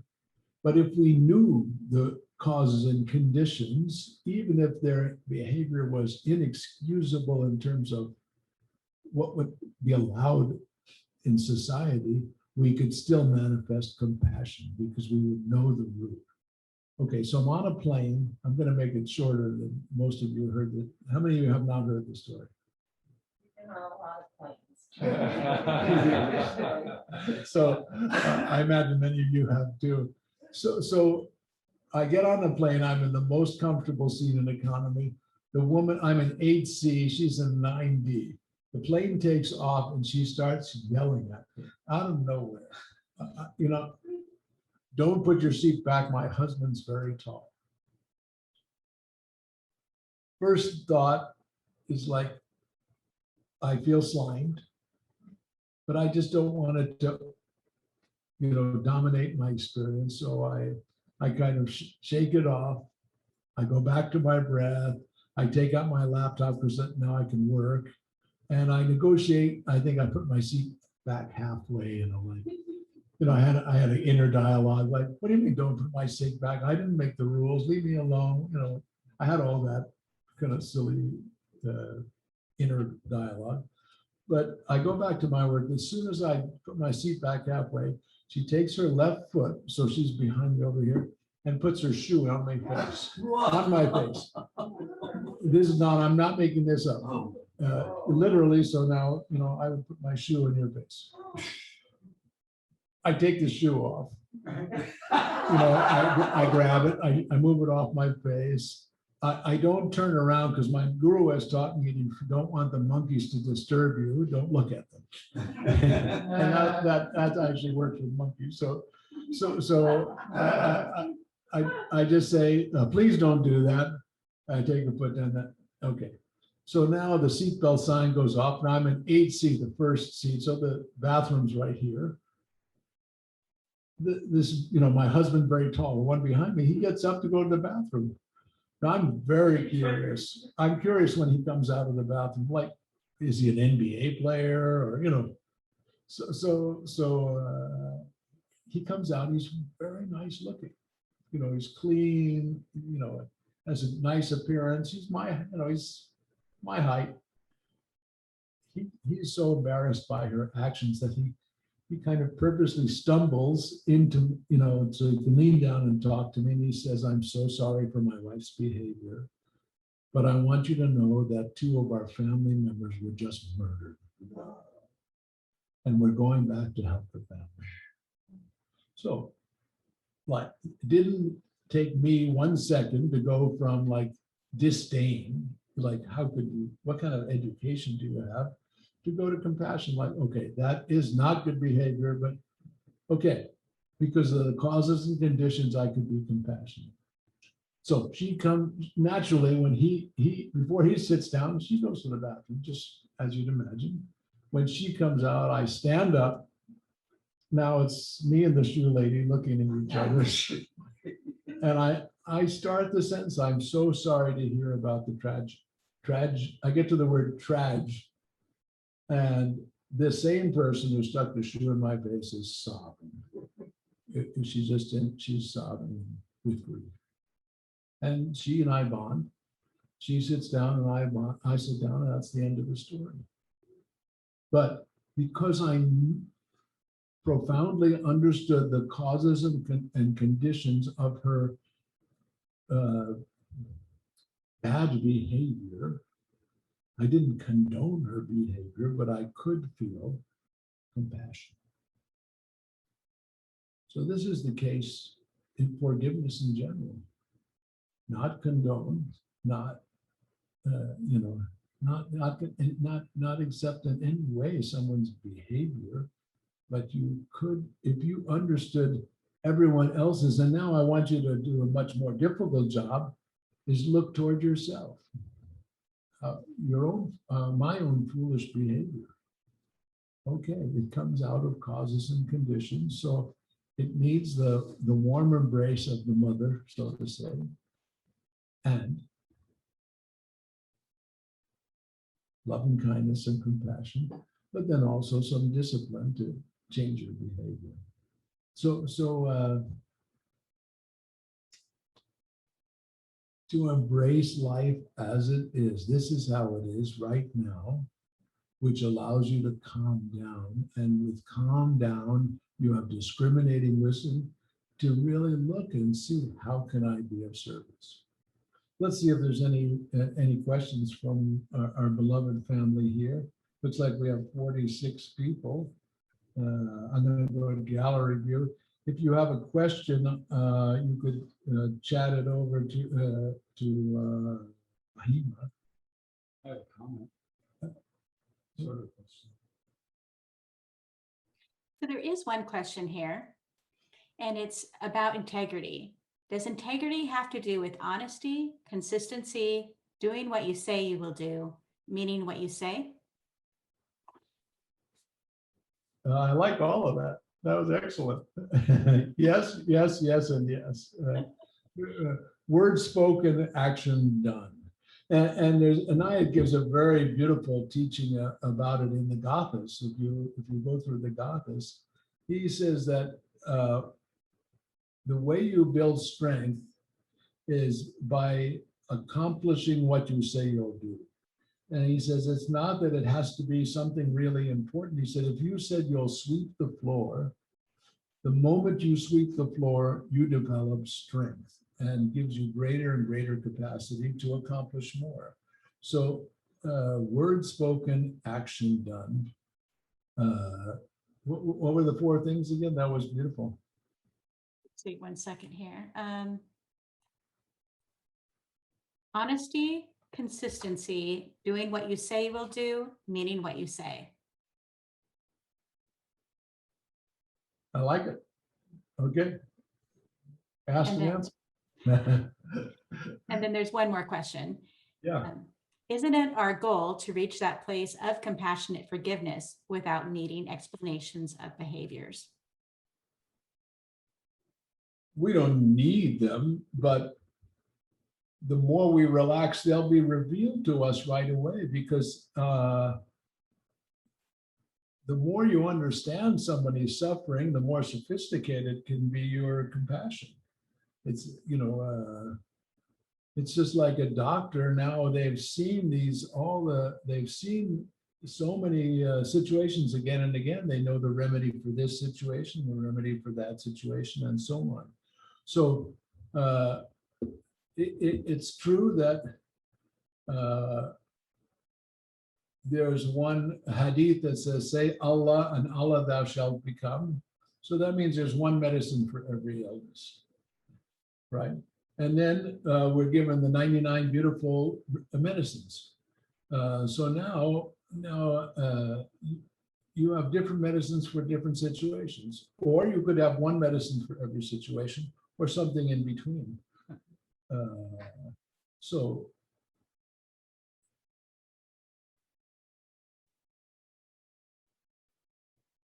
when you meet somebody, right away, the universe will, how do you say it? It's not your wisdom, but because you've polished the mirror of your being, then you become a vehicle of the essence to be a remedy, a more sophisticated remedy. And now that I said this, polished your being, so I want to just give the metaphor too that of the rock tumbler. Most of you know that there's such a thing as you put rocks in a tumbler and you tumble them together and they come out like polished jewels. So there's no doubt that we can feel beat up by life, and the extent of suffering is maybe beyond comprehension. But still, I don't know any other way to face it than what I told you. My parents are survivors of the Holocaust. How could human beings have behaved like that? And then that's going on today in so many other places in the world, still going on today.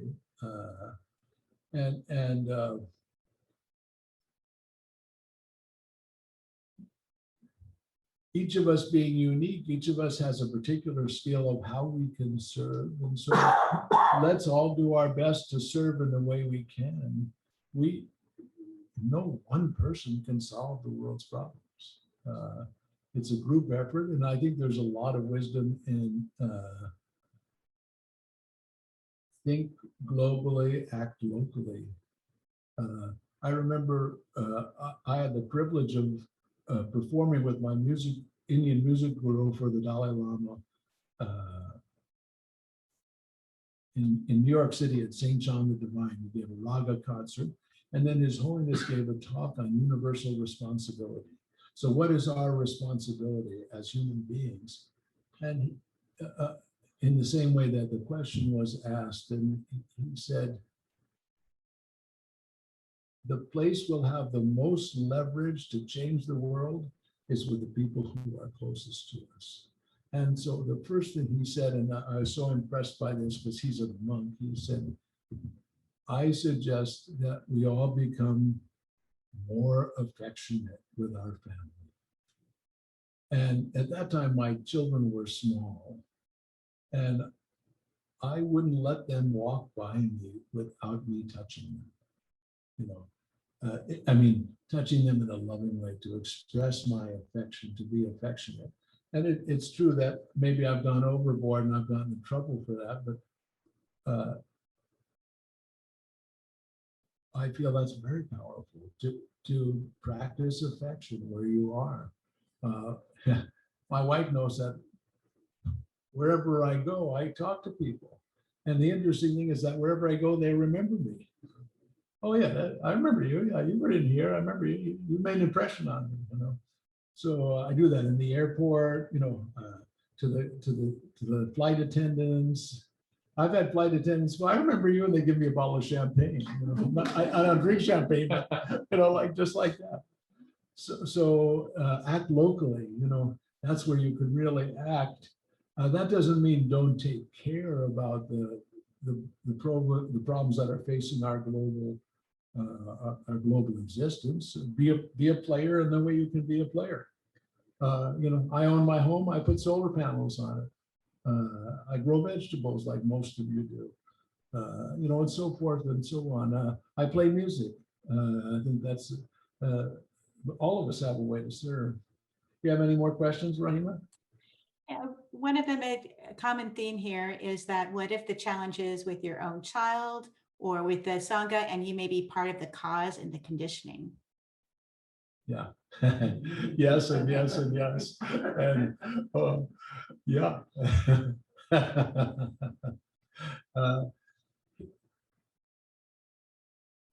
Here's one thing I know. Do your best. And accept that. Accept your mistakes and do your best. Accept your mistakes and do your best. Accept your mistakes and do your best.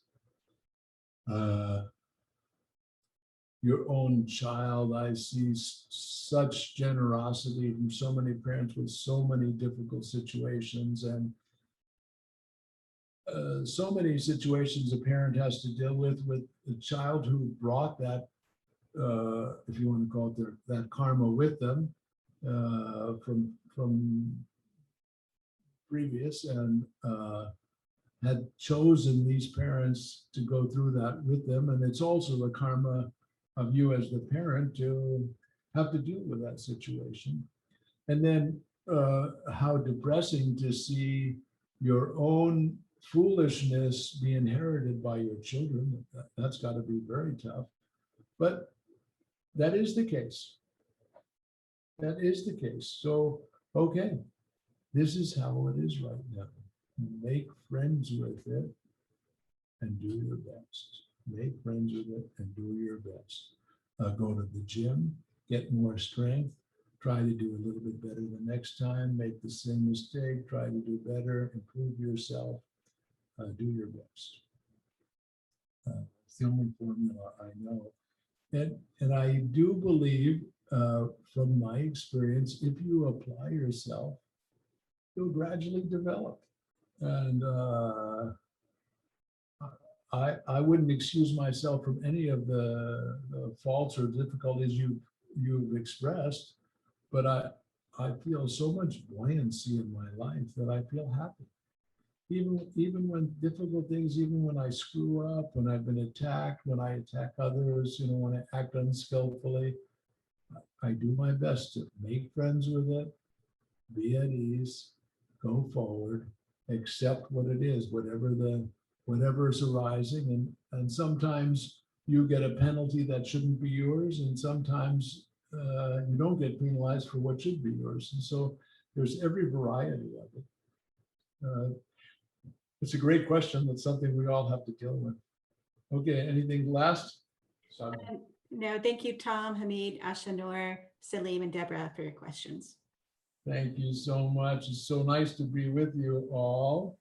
And it is 4:30, so we're going to sing here, May All Things Be Well, and then I'll continue with my family here a little bit longer. Or unless you want to stay a little longer, you're welcome to stay with us, but I know I said we go to 4:30. Yes, Sierra. I was just thinking about Papa Ramdas and just going out in the world. Can anything test can anything shake my, not my commitment, but my faith?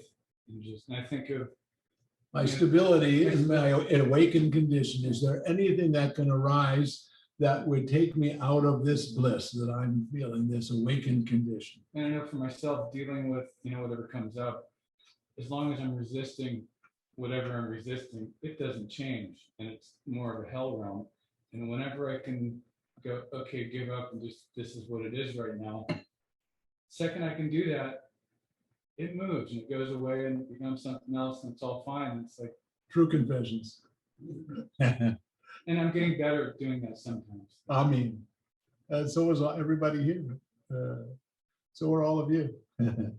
And so are all of how you. to be fearless in all that. How to be fearless. The best way to be fearless, there's nothing to lose. You don't own anything. The whole universe is yours.